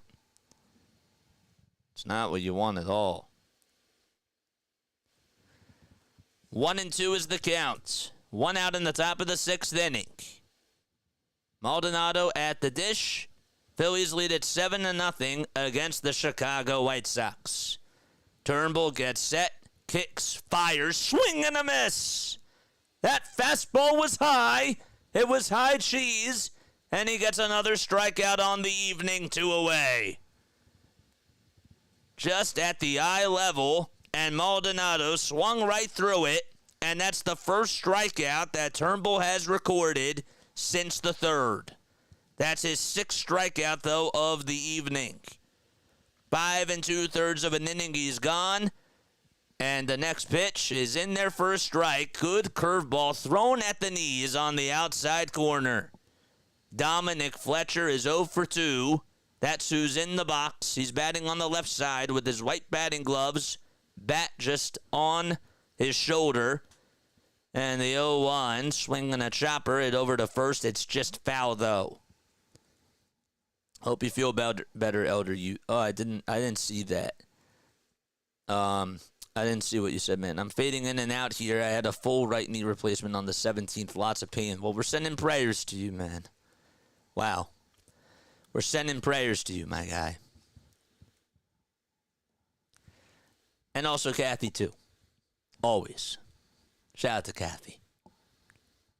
The 0-2 on the way outside. It was a changeup at 89 miles per hour, and the count is 1-2. Well, this certainly also brings up more questions about whether or not Turnbull should even go back to the bullpen. The 1-2 pitch on the way, swinging a grounder, hit over towards the first base side. Sosa has it, flips it over to first, and it's now 6 no-hit innings for Spencer Turnbull. And we go to the bottom of the 6th. Castellanos, Merrifield, and Sosa due up when the Phillies return. Yeah. Good. All right. Would you consider Spencer Turnbull a good pitcher? I mean, I've never seen him but a good outing so far. Spencer's done a very good job this year, man. He has really done an exceptional job. I've been very impressed with what he's been able to do. If you look at the stats, I mean, the stats don't lie. They really don't. This season, he's 1-0.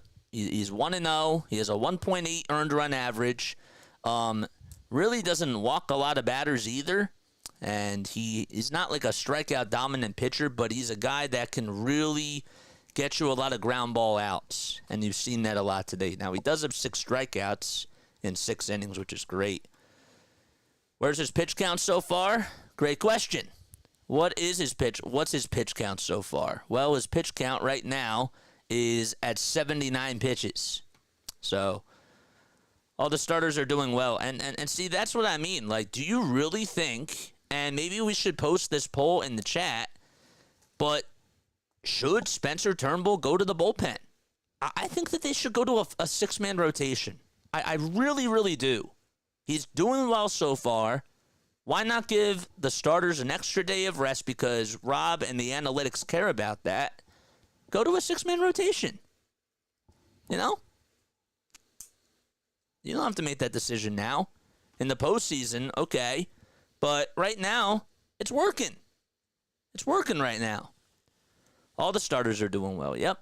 But what say you? Probably 1 more inning for Turnbull. I'd say 2. I'd say 2 more innings. If he throws 10 pitches in the next inning, he's going 2 innings.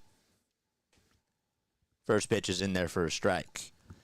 To Nick Castellanos. So Bohm ended the inning. He's had 2 3-run homers today. Castellanos is due up to bat against Chris Flexen, and there's the pitch. It's a changeup that's swung on and missed. Casty's 0 for 2. He went 0 for 12 in the last series, or 0 for 11 that was, in the last series against the Rockies. The 0-2 on the way, swing and a miss. He struck him out. That's the second strikeout of the day for Flexen. And Castellanos goes back to the dugout once more. Well, that's been the only downfall about today, or the only thing that hasn't been positive for the Phillies, is Nick Castellanos' struggles.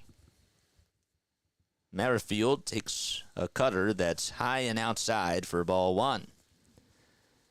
1 out in the bottom of the 6th inning, and the 1-0 pitch lined foul. Who's going to be the 6th starter? I missed the conversation. Well, they're going to put him back into the bullpen. So, do you think that there should be a 6-man rotation when Taijuan Walker comes back this week?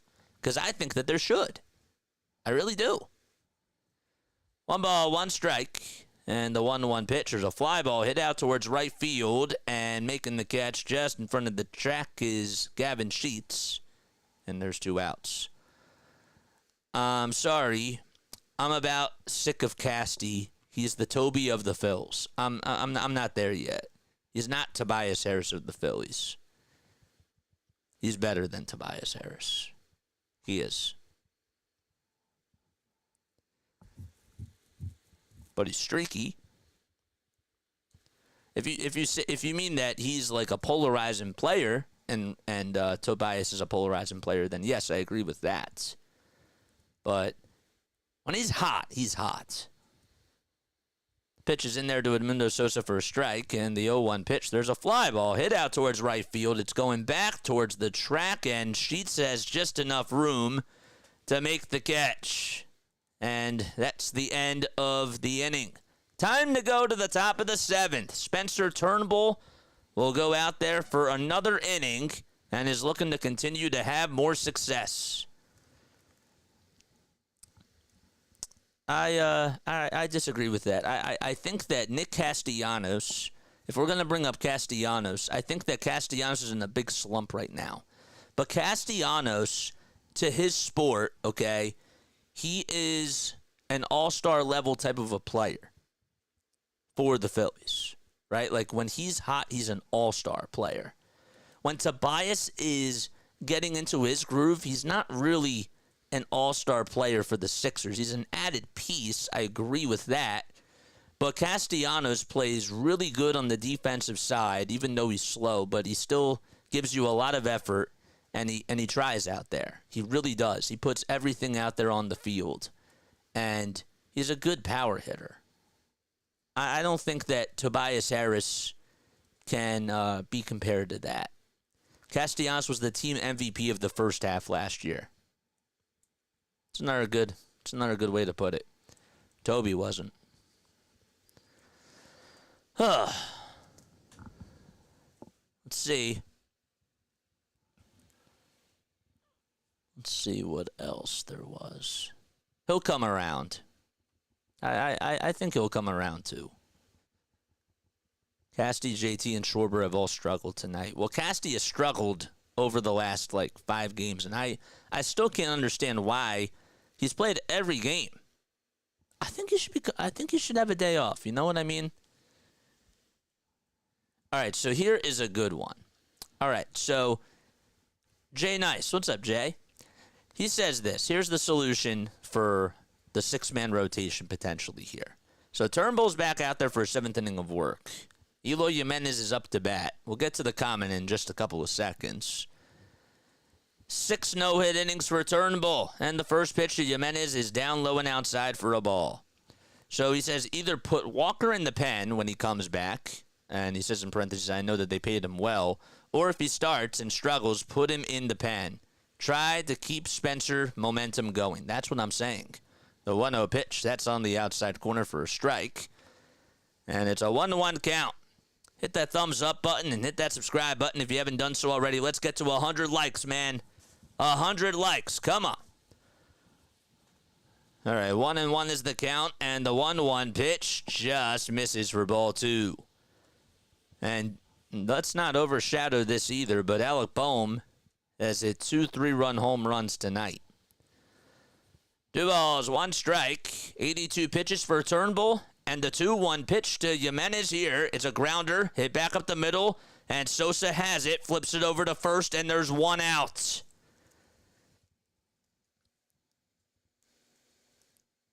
Christian Pache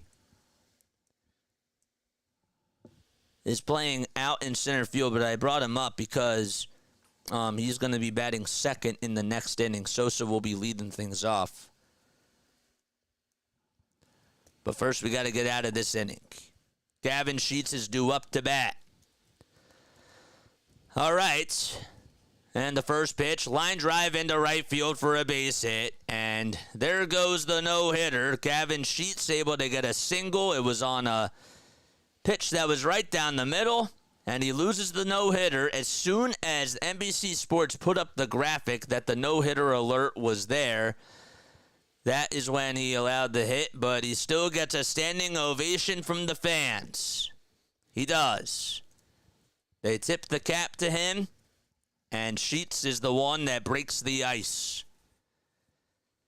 So now Andrew Vaughn steps into the box, and the first pitch is a sweeper that misses wide for ball 1. Really awesome outing, though, nonetheless, for Spencer Turnbull. Say what you want about the Chicago White Sox. I know that they have not had a good season, but still.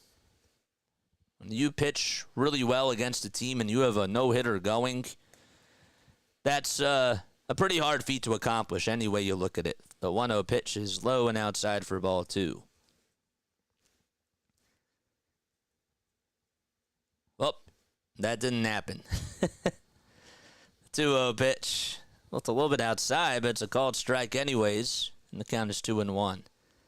Maybe Spencer misses his buddies in the pen. Clearly NBC's fault. Yep. 2 balls, 1 strike. Turnbull gets set and throws a sweeper that misses for ball 3. Tim Kelly just tweeted out that at least Thompson can exhale. I guess that's true. Don't forget he took Christopher Sanchez out after throwing 5 no-hit innings, and that was a decision that not a lot of fans were happy about. The pitch, that's outside and low for ball 4, and now, honestly, you may want to get somebody warming up in the bullpen. JT is going to go out there towards the mound, and there's going to be a conversation with everybody in the infield here, so that's just the second walk allowed today by Spencer Turnbull. I got to tell you that his curveball and his changeup have been his bread and butter, really. The way that he's been utilizing those pitches and just the way that the changeup dips. Like, he throws it a lot low, like towards the dirt, but it's just so, like, I don't want to say illicit, but it's like so deceiving to the hitters. 89 pitches for Turnbull. I can't tell if anybody's warming up in the bullpen just yet. Everybody back at their spots, though, and Andrew Benintendi is due up to bat in the first pitch. There's a grounder hit over towards second base, sliding stop by Sosa. The flip over to first is in time. The runners from first and second go over to second and third. So that is, I guess, what you call a productive out. But Paul DeJong is coming up. 89 pitches, I give him one more batter. I don't know if anybody was warming up in the bullpen or not, or is warming up in the pen, but Sosa, give him credit. He made a nice sliding play over at second base, or really in between that 3-4 hole, but it was a pretty good play. 2 outs in the top of the 7th, and now JT wants to call for time. I think they'll give him 100 pitches. Well, Matt Strahm is warming up now in the Phillies bullpen. Phillies lead at 7-0. Spencer Turnbull had a no-hitter in 6 1/3 of an inning. The guy over at third base, that is Gavin Sheets, broke the no-hitter. And Vaughn got on with a walk.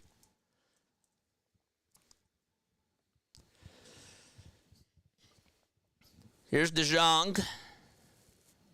So Strahm is loosening up now, and this may be his last batter here, because Shoemaker is also a lefty. So 2 outs in the top of the 7th inning. Turnbull gets set and throws the first pitch way outside, and JT actually did a good job at catching that. He did. You're funny, Mike. Turnbull gets set at the belt, and the 1-0 pitch. Fly ball hit out towards center field. Pache backs up in front of the track, though, and he makes the catch, and the inning is over. Spencer Turnbull with a 1-hitter in 7 innings, and he'll go to the bottom of the 7th. That's going to probably be it for him. He gives a salute to the fans as he tips his cap and walks back towards the Phillies dugout. Honestly, has been sensational for the Phillies. And we go to the bottom of the 7th. Is stretch time at the bank. All right, I'm going to ask you a Philadelphia Phillies trivia question, and if you get it correct, you will hear this. If you get it incorrect, you will hear this. All right, so let's give you a trivia question for this Philadelphia Phillies team. All right, who's ready? I know I am. All right. This is what we'll do. Time is at 8:30 p.m. Eastern Time. Larry says that he's ready. All right.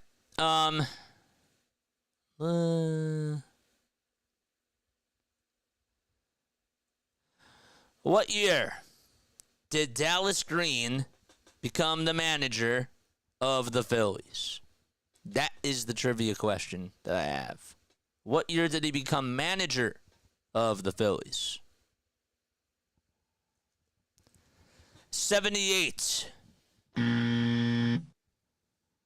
79. Correct. And he thought that was the only trivia question. We're going to do one more. Which Philadelphia Phillies All-Star became a U.S. Senator? Anybody know the answer to that? We're in the bottom of the 7th. What's up, Bruce? The pitch is upstairs for a ball. If I'm right, I want you to play the Sixers song. Can't do that because it's a Phillies stream. Jim Bunning. That is correct. Good job. Good job, Larry. Good job. Remember what year he became senator? So it's 1 ball, 1 strike. You don't have to answer this, but I'm just curious if you remember. So Turnbull on 92 pitches had a 1-hitter through 7 innings, and most likely his day is done. It's 2-1. Strom getting warmed up in the bullpen. Pache is up to bat. Flexen still on the bump. Came on to pitch for Crochet. That was Garrett Crochet, who allowed 3 homers and 7 runs in his outing tonight. The 2-1 pitch. There's a grounder hit back up the middle, sharply fielded by the shortstop. The flip over to first is in time. Man, Paul DeJong still has a flashy leather over at short. He went up the middle, just gobbled it up, threw it on the run over to first, and that's how they get the first out of the inning. So Pache has been 0 for tonight. And Kyle Schwarber comes up to bat.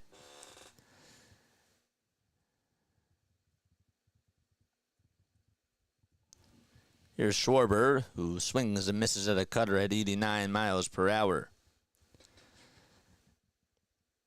Jim Bunning. So he was a member of the House from Kentucky's 4th District, as the 0-1 is low for ball 1. Trying to see like when he was in office. He was in office from January 1st of 1980 to January 1st of 1984. Was preceded by Donald Johnson and then succeeded by Art Schmidt. The 1-1 pitch is in there for a strike.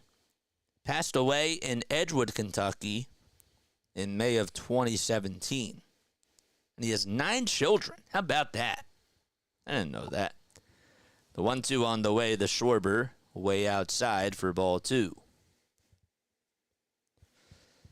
9 children for the 9-time All-Star. Of course, he had the perfect game on June 21st of 64 and had a no-hitter on July 20th of 1958. 2-2 on the way. It's fouled off, and Schwarber didn't look comfortable as he fouled it off his foot. He takes a step out of the box.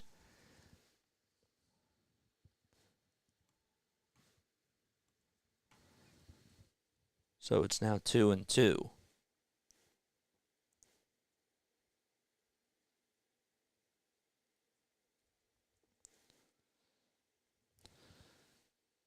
No, that was when he was that's when he was a member of the Senate. He was a member of the U.S. House from 87 to 99. The 2-2 pitch is fouled back towards the screen. We'll do it again. So that's when he was in office from the House of Representatives.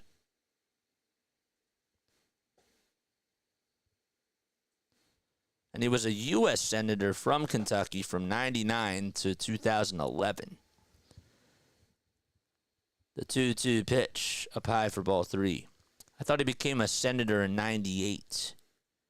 He was a U.S. Senator. Oh, I see. He was a member of the Kentucky Kentucky Senate from the 11th District from 80 to 84. That's when it was. I stand corrected. The pitch, swing and a miss, and Kyle Schwarber strikes out. and there's 2 outs.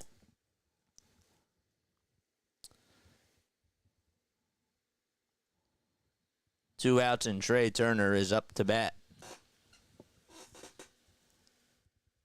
So yeah, that is correct. I stand corrected.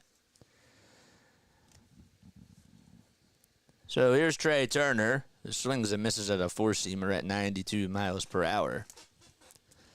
Trea is 3 for 3 with 2 singles, a double, and 2 runs scored. There's nobody on, 2 outs. We're in the bottom of the 7th.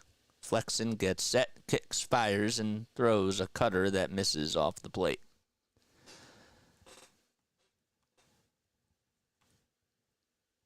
Yeah, I heard that too. The pitch to Turner. That changeup misses low for ball 2.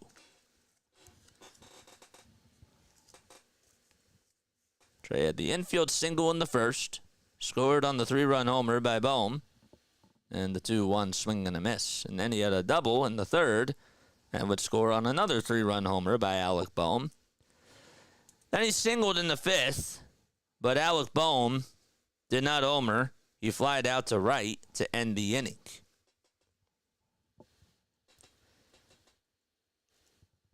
So I guess Bohm did him dirty. 2-2 on the way. Strike 3 called on the outside corner. And Trea ends the inning and doesn't give Bohm an opportunity to drive him in. So I guess that's what you call revenge. I don't know. But we go to the top of the 8th. Phillies lead it 7-0. And they'll be back. It's weird. He's having a great game. 6 RBI, 2 3-run homers. Yep. Bohm covering up Schwarber's terrible performance. Yep. Yeah, state senator. That's correct. I should have said that. Hopefully you're all doing well and having yourselves a very fantastic day. Here's something interesting. What's this? Folks, Turnbull has thrown.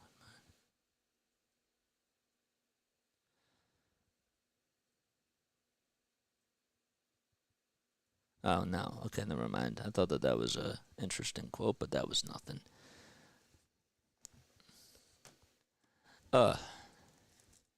You like Gibson? Do you play an instrument? I used to take piano lessons. But yes. Yes. How about you, man? Do you play instruments? Driving down the pike right now, says Shane. What's up, Shane? How you doing? Thanks so much for coming by here. Appreciate that. You think a 6-hitter, the Chicago White Sox pitcher, would have given them a good shot to win? Don't always get 2 3-run homers by the same guy. We could be sweating this out. Thank goodness we aren't. Yep, I agree with that. Hit that thumbs up button if you are just coming in, and hit the subscribe button as well if you have not done so already. Let's get to 2010. Boy, I remember 2010. Oh boy, what a year that was. That was what 7th grade? That was 6th grade. Wow. How about that? We have a TV out backyard, and now our neighbors listen to you. Oh, that's so cool. That's awesome. That's sick. Mike actually used to play tuba, fun fact, but he sucked at it. It's funny. All right, so Spencer Turnbull's family is actually out there, and they're having a conversation with Taryn Hatcher on NBC Sports Philly. Wish I was recording it because I kind of would like to hear it. Maybe they'll save it on Twitter. Matt Strahm is going to pitch for the Phillies, so Turnbull's day is done. He allowed 1 hit in 7 innings, and Strahm, who comes on in relief, throws a strike right down the pipe.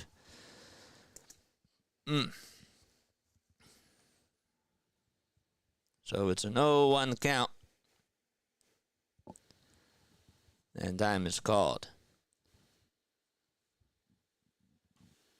Or did they just give him a pitch clock violation? They did. So it's an 0-2 count. Sosa is up to bat. Or Shoemaker, I should say. Or is that Sosa? The 0-2 pitch, it's in there for strike 3. So that's a strikeout called, a backwards K, if you will, by Matt Strahm. And Lennon Sosa is up to bat. Literally had myself thrown off right there. Lennon Sosa. The long-lost brother of Edmundo, unless that really is his brother, but I don't think it is. First pitch to Lopez is grounded over to shortstop, and Turner has to eat that one up. It almost got through the hole. So Lopez gets on with an infield single. And now Martin Maldonado's coming up to bat.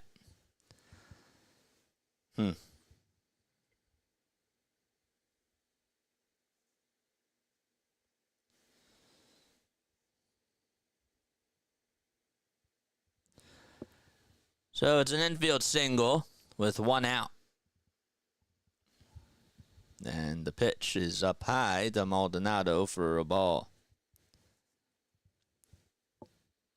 Maldonado was flied out and struck out today.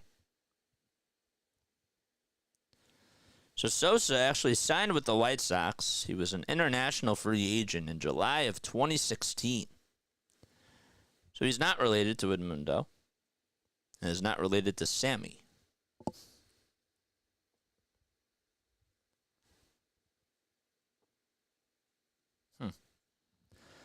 So Matt Strahm, who's on the bump, has pitched in 7 games this season. He has a 1-0 record. Opponents are batting .179 against him, as he also has posted a 2.35 ERA in 7.2 innings of work. Strahm gets set, kicks, steals, and throws a strike just on the plaque on the outside corner for strike 1.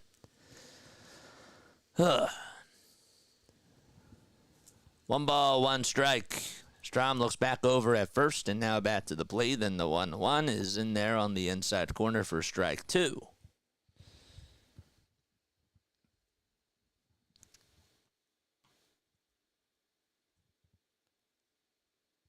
Maldonado is 0 for his last 10 over the last 7 days coming into today.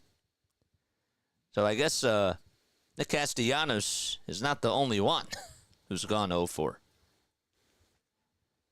So he has company with him. The 1-2. It's up high for ball 2, but they try to check his swing, and the appeal is no swing.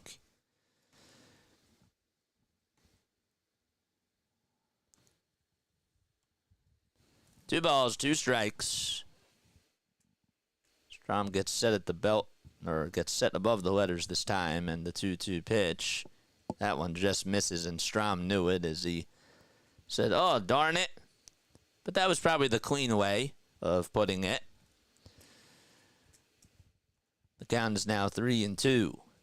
Kevin Pillar, former Blue Jay, former Giant, and the guy that's been a journeyman, he waits in the on-deck circle, and the 3-2 pitch is fouled away.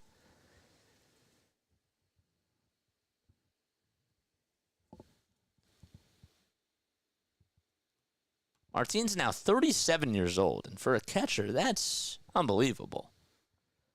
Started off his career with the Brewers for 6 years, then played for the Angels, and then the Astros back in 2018. As the 3-2 pitch is inside for a walk, or for a ball, and he draws a walk. So he came to the Astros in 2018, then played 74 games with the Kansas City Royals, got traded to the Cubs that same year. That was in 2019. And then he got traded again to the Houston Astros. And from 2019 to 2023, was able to actually have his most productive seasons at the plate.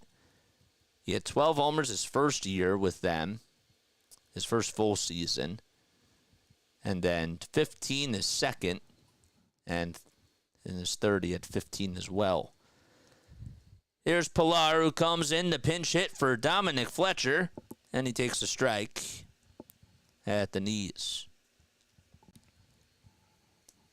So that means that 42 of his 111 home runs. That means that a third of his homers were literally hit as an Astro. The pitch, and that swung on and missed. It's actually technically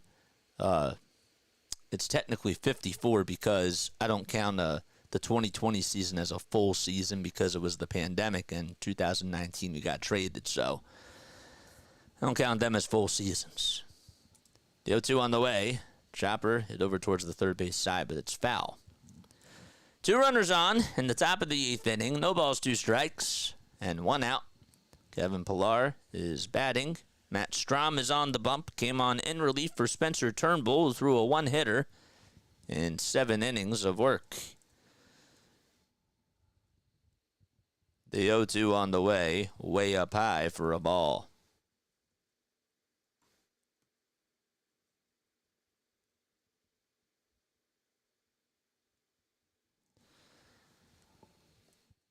One ball, 2 strikes. Strahm looks back at second to keep Lopez in check. Now back to the plate in the 1-2. There's a fly ball hit out towards left field. It's going back towards the track. It'll just stay in the yard. Merrifield has enough room to make the catch. Pillar just missed a home run. And there's 2 away. Man, that was a fastball right down the middle. And Strahm knew that he left one hanging. And Eloy Jimenez is a hitter. When he gets a hold of one, and you can't screw up against this guy.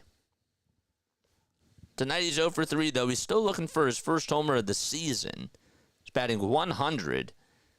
But you know that when he gets on a tear, it's tough to stop him. First pitch, it's popped up over towards the first base side. Harper calls off Sosa and squeezes it to make the catch. And the inning is over.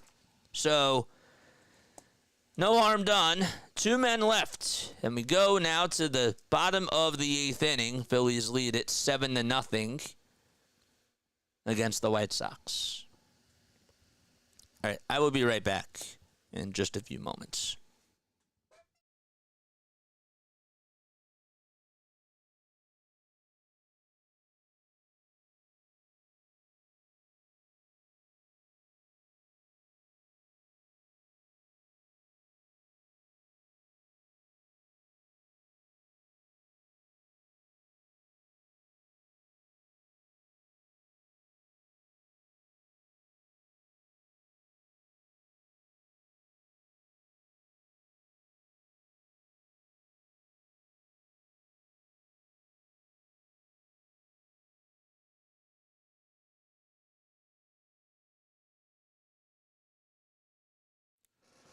If you guys have not done so already, make sure you guys hit that thumbs up button, hit that subscribe button as well. Let's get to 100 likes, man.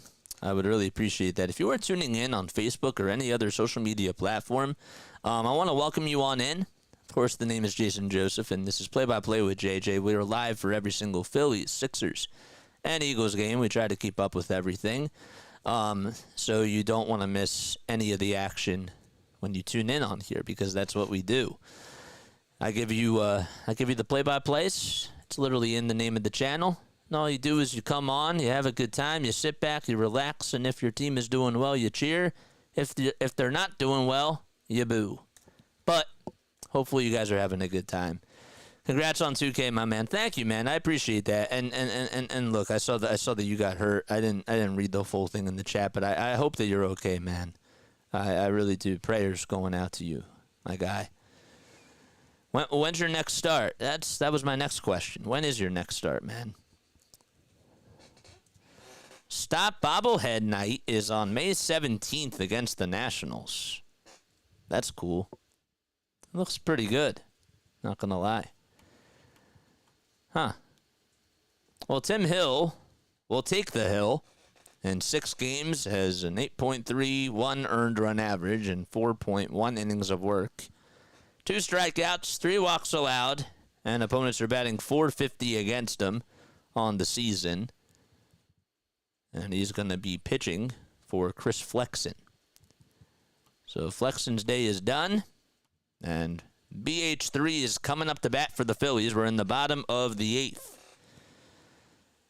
So technically speaking, Bohm has a chance to do something pretty historic if Harper and realmuto get on.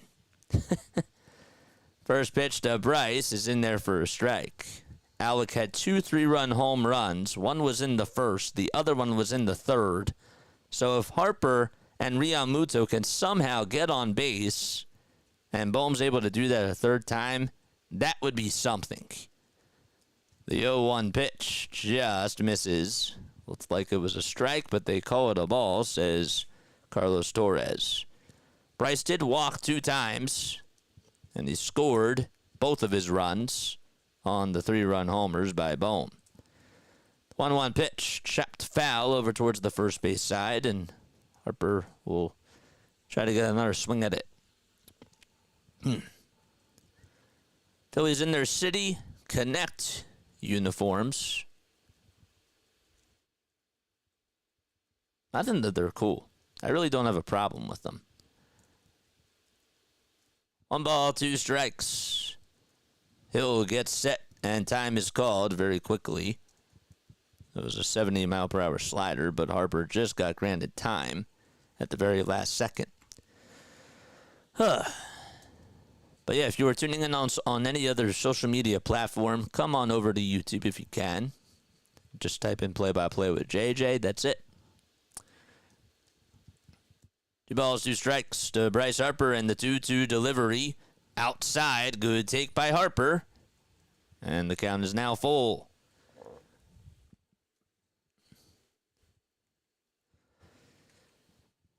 Three balls, 2 strikes. And the 3-2 pitch to Harper, swinging a high bouncer, hit up the middle. Going to be a tough way for the second baseman. He bobbles it, and Bryce Harper's aboard. Oh, that's one way to do it. I'm curious to see if they're going to rule that as an infield single. Nicky Lopez just tried to barehand it and was not able to come up with the baseball, and Harper gets on base. So he gets rewarded first, and JT has to try to get on here. That's pretty impressive. It really is. Huh? Here's Realmuto, who hits a high bouncer over to shortstop. The flip over to second. There's one, and the flip back to first not in time. So JT grounds into a fielder's choice. And Alec Bohm is coming up to bat.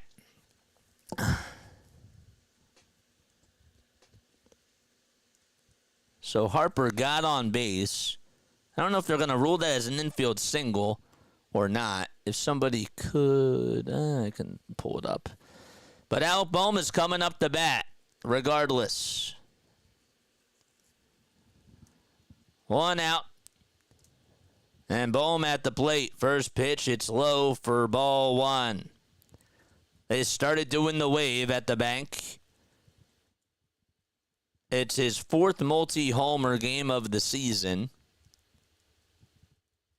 Has 6 of the 7 RBI. The 1-0 pitch, high bouncer, hit over to second base, and the flip, or the second baseman Lopez will tag the bag for 1 and throws over to first, and there's a 4-3 double play to end the inning. We go to the top of the 9th. Phillies lead at 7-0. Gavin Sheets will lead things off, and the Phillies are going to look to get the final 3 outs when we return.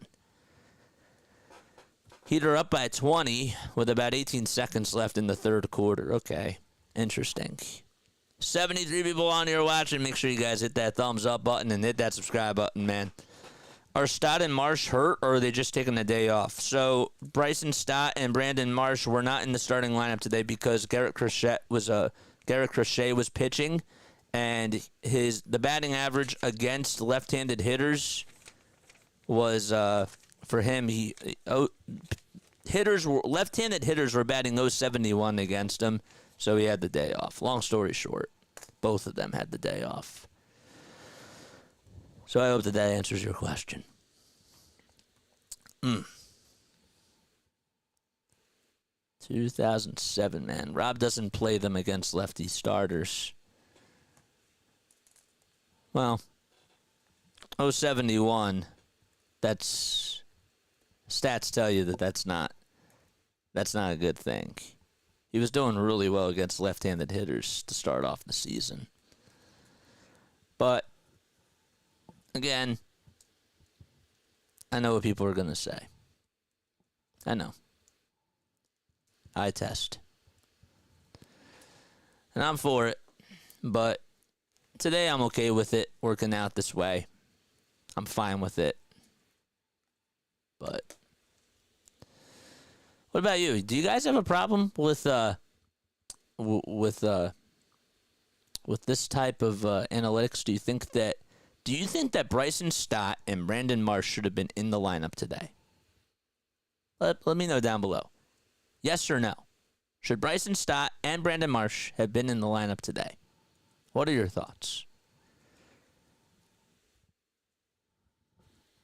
I think that if we're losing, we're having a different conversation and we're feeling more emotionally tied to it. And I know that we're winning. But here's something. Orion Kerkering is going to go out there and pitch the top of the ninth. So I think that this is Kerkering's first start of the season because I didn't get to cover the last game.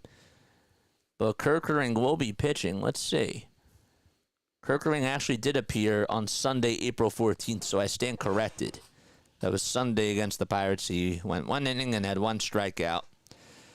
1 walk allowed. So Sheets will be up first. It's the meat of the order for the White Sox, and the first pitch is low for ball 1. Gavin Sheets singled in the 7th and is 1 for 3 today. Broke the no-hitter thrown by Spencer Turnbull. The 0-1 pitch on the outside corner for a strike. Another sweeper at 87 miles per hour. The 23-year-old Orion Kerkering stands at 6'2", 204 pounds. And, of course, the right-handed pitcher has been very stellar. The 0-2 pitch, lined foul over towards the first base side. I told you he was going to be the closer. He did. I know this isn't a closer situation, but he's going to be.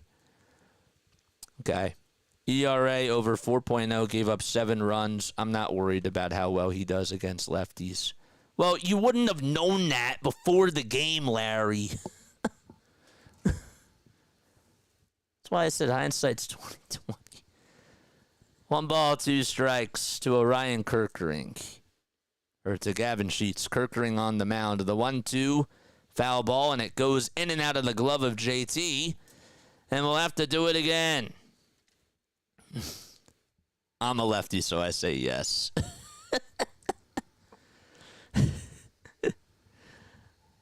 The 1-2 on the way. Fly ball hit out towards right center field. Castellanos calls off Pache, but Pache's the one that makes the catch. And Casti was just hoping not to collide with Pache, but it worked out. 1 out in the top of the 9th. I knew his ERA before the game was 4.57. But that's because he had 1 bad outing. 1 out in the top of the 9th, and the pitch is on the upper third of the zone for a strike. There's Zach Wheeler, I think. Is he starting tomorrow? We're not covering the game tomorrow, so we're going to be doing the Sixers game, of course, as the 0-1 is just a little bit outside for ball 1. Phillies up 7-0. They've scored 7 runs on 7 hits. Tomorrow it will be Zach Wheeler. He's going up against Michael Soroka. The pitch on the way is in there for a strike, so it's 1-2. Kerkering trying to communicate with realmuto here. 1 out, base is empty, and the 1-2 delivery. Fly ball hit out over towards right field, hooking foul. Castellanos runs out of room, and we'll have to do it again. Against an all-righty lineup? I don't know. I have no clue.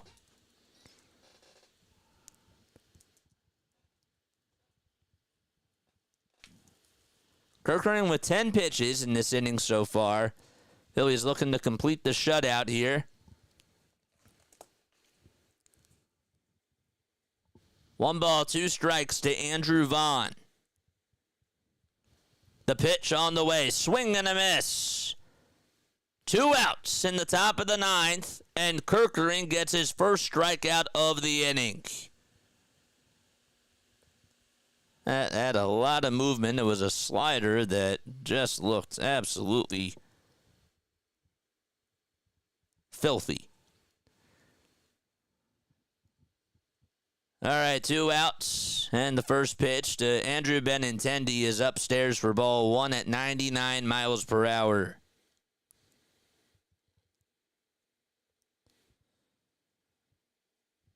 The 1-0 pitch at the knees for a called strike. And the count is 1-1. The last time the Phillies actually did shut out the White Sox last year 3-0. Or sorry, the White Sox shut out the Phillies last year 3-0 as the 1-1 pitch is going to be a ball, so it's ball 2. It's 2 balls, 1 strike. The 2-1 pitch to Benintendi, swing and a miss. And the count is now 2-2. The last time that the Phillies did shut them out at the bank was on June 11th of 2007. And they're 1 pitch away from getting a shutout. The 2-2 pitch. Check swing. Did he go? It was inside and low. So the count is now full at 3-2.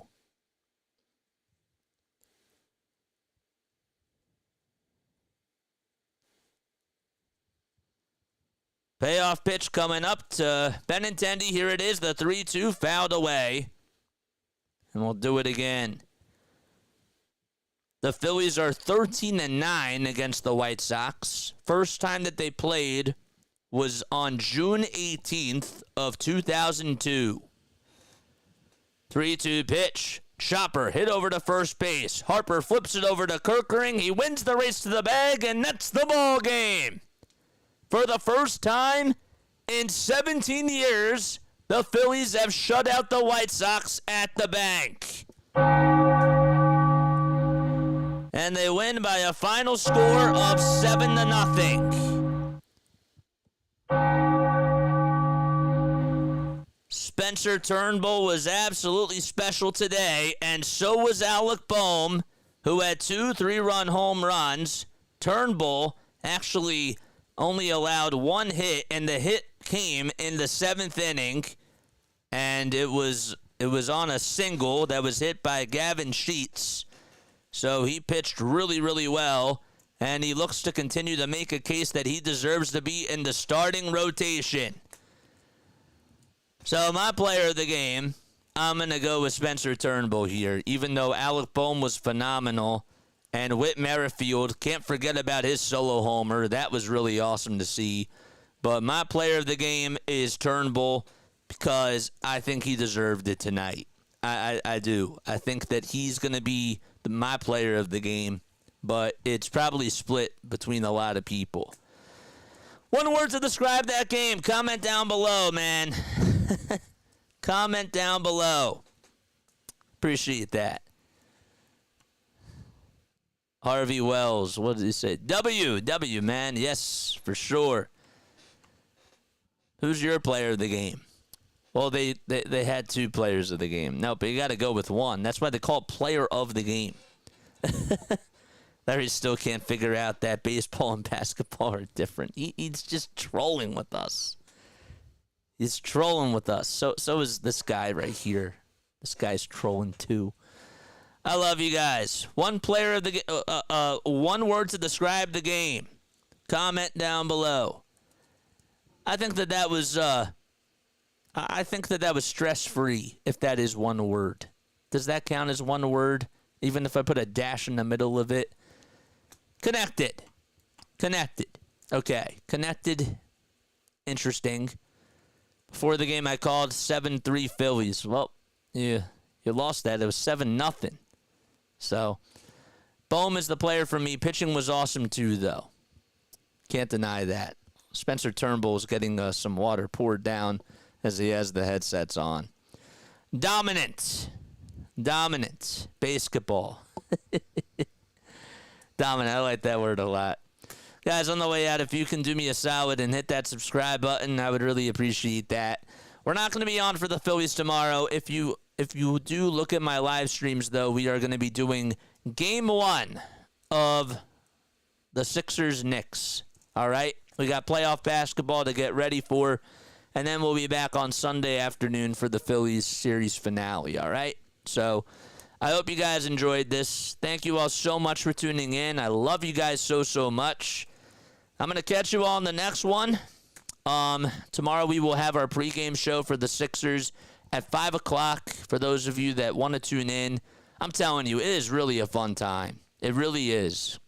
We have so much fun. We had a lot of people tuning in the last time that we were on. It was such an exciting game. Literally just down to the wire. Lots of excitement. And the vocal cords, we definitely use a lot of that. Somebody asked if I played an instrument before. I probably should have said yes, I play the vocals because this is my instrument. It really is. So and you got to take care of it because you only get one. You only get one of those. All right, I'm done babbling. I'll talk to you guys later. See you guys tomorrow night. Please tune in if you want to come on for the Sixers game. We'll be live at 5 o'clock for the pregame show. And then the game starts, the tip-off starts at 6 o'clock p.m. Eastern Time. All right, catch you on the next one. Good night. Good night, guys.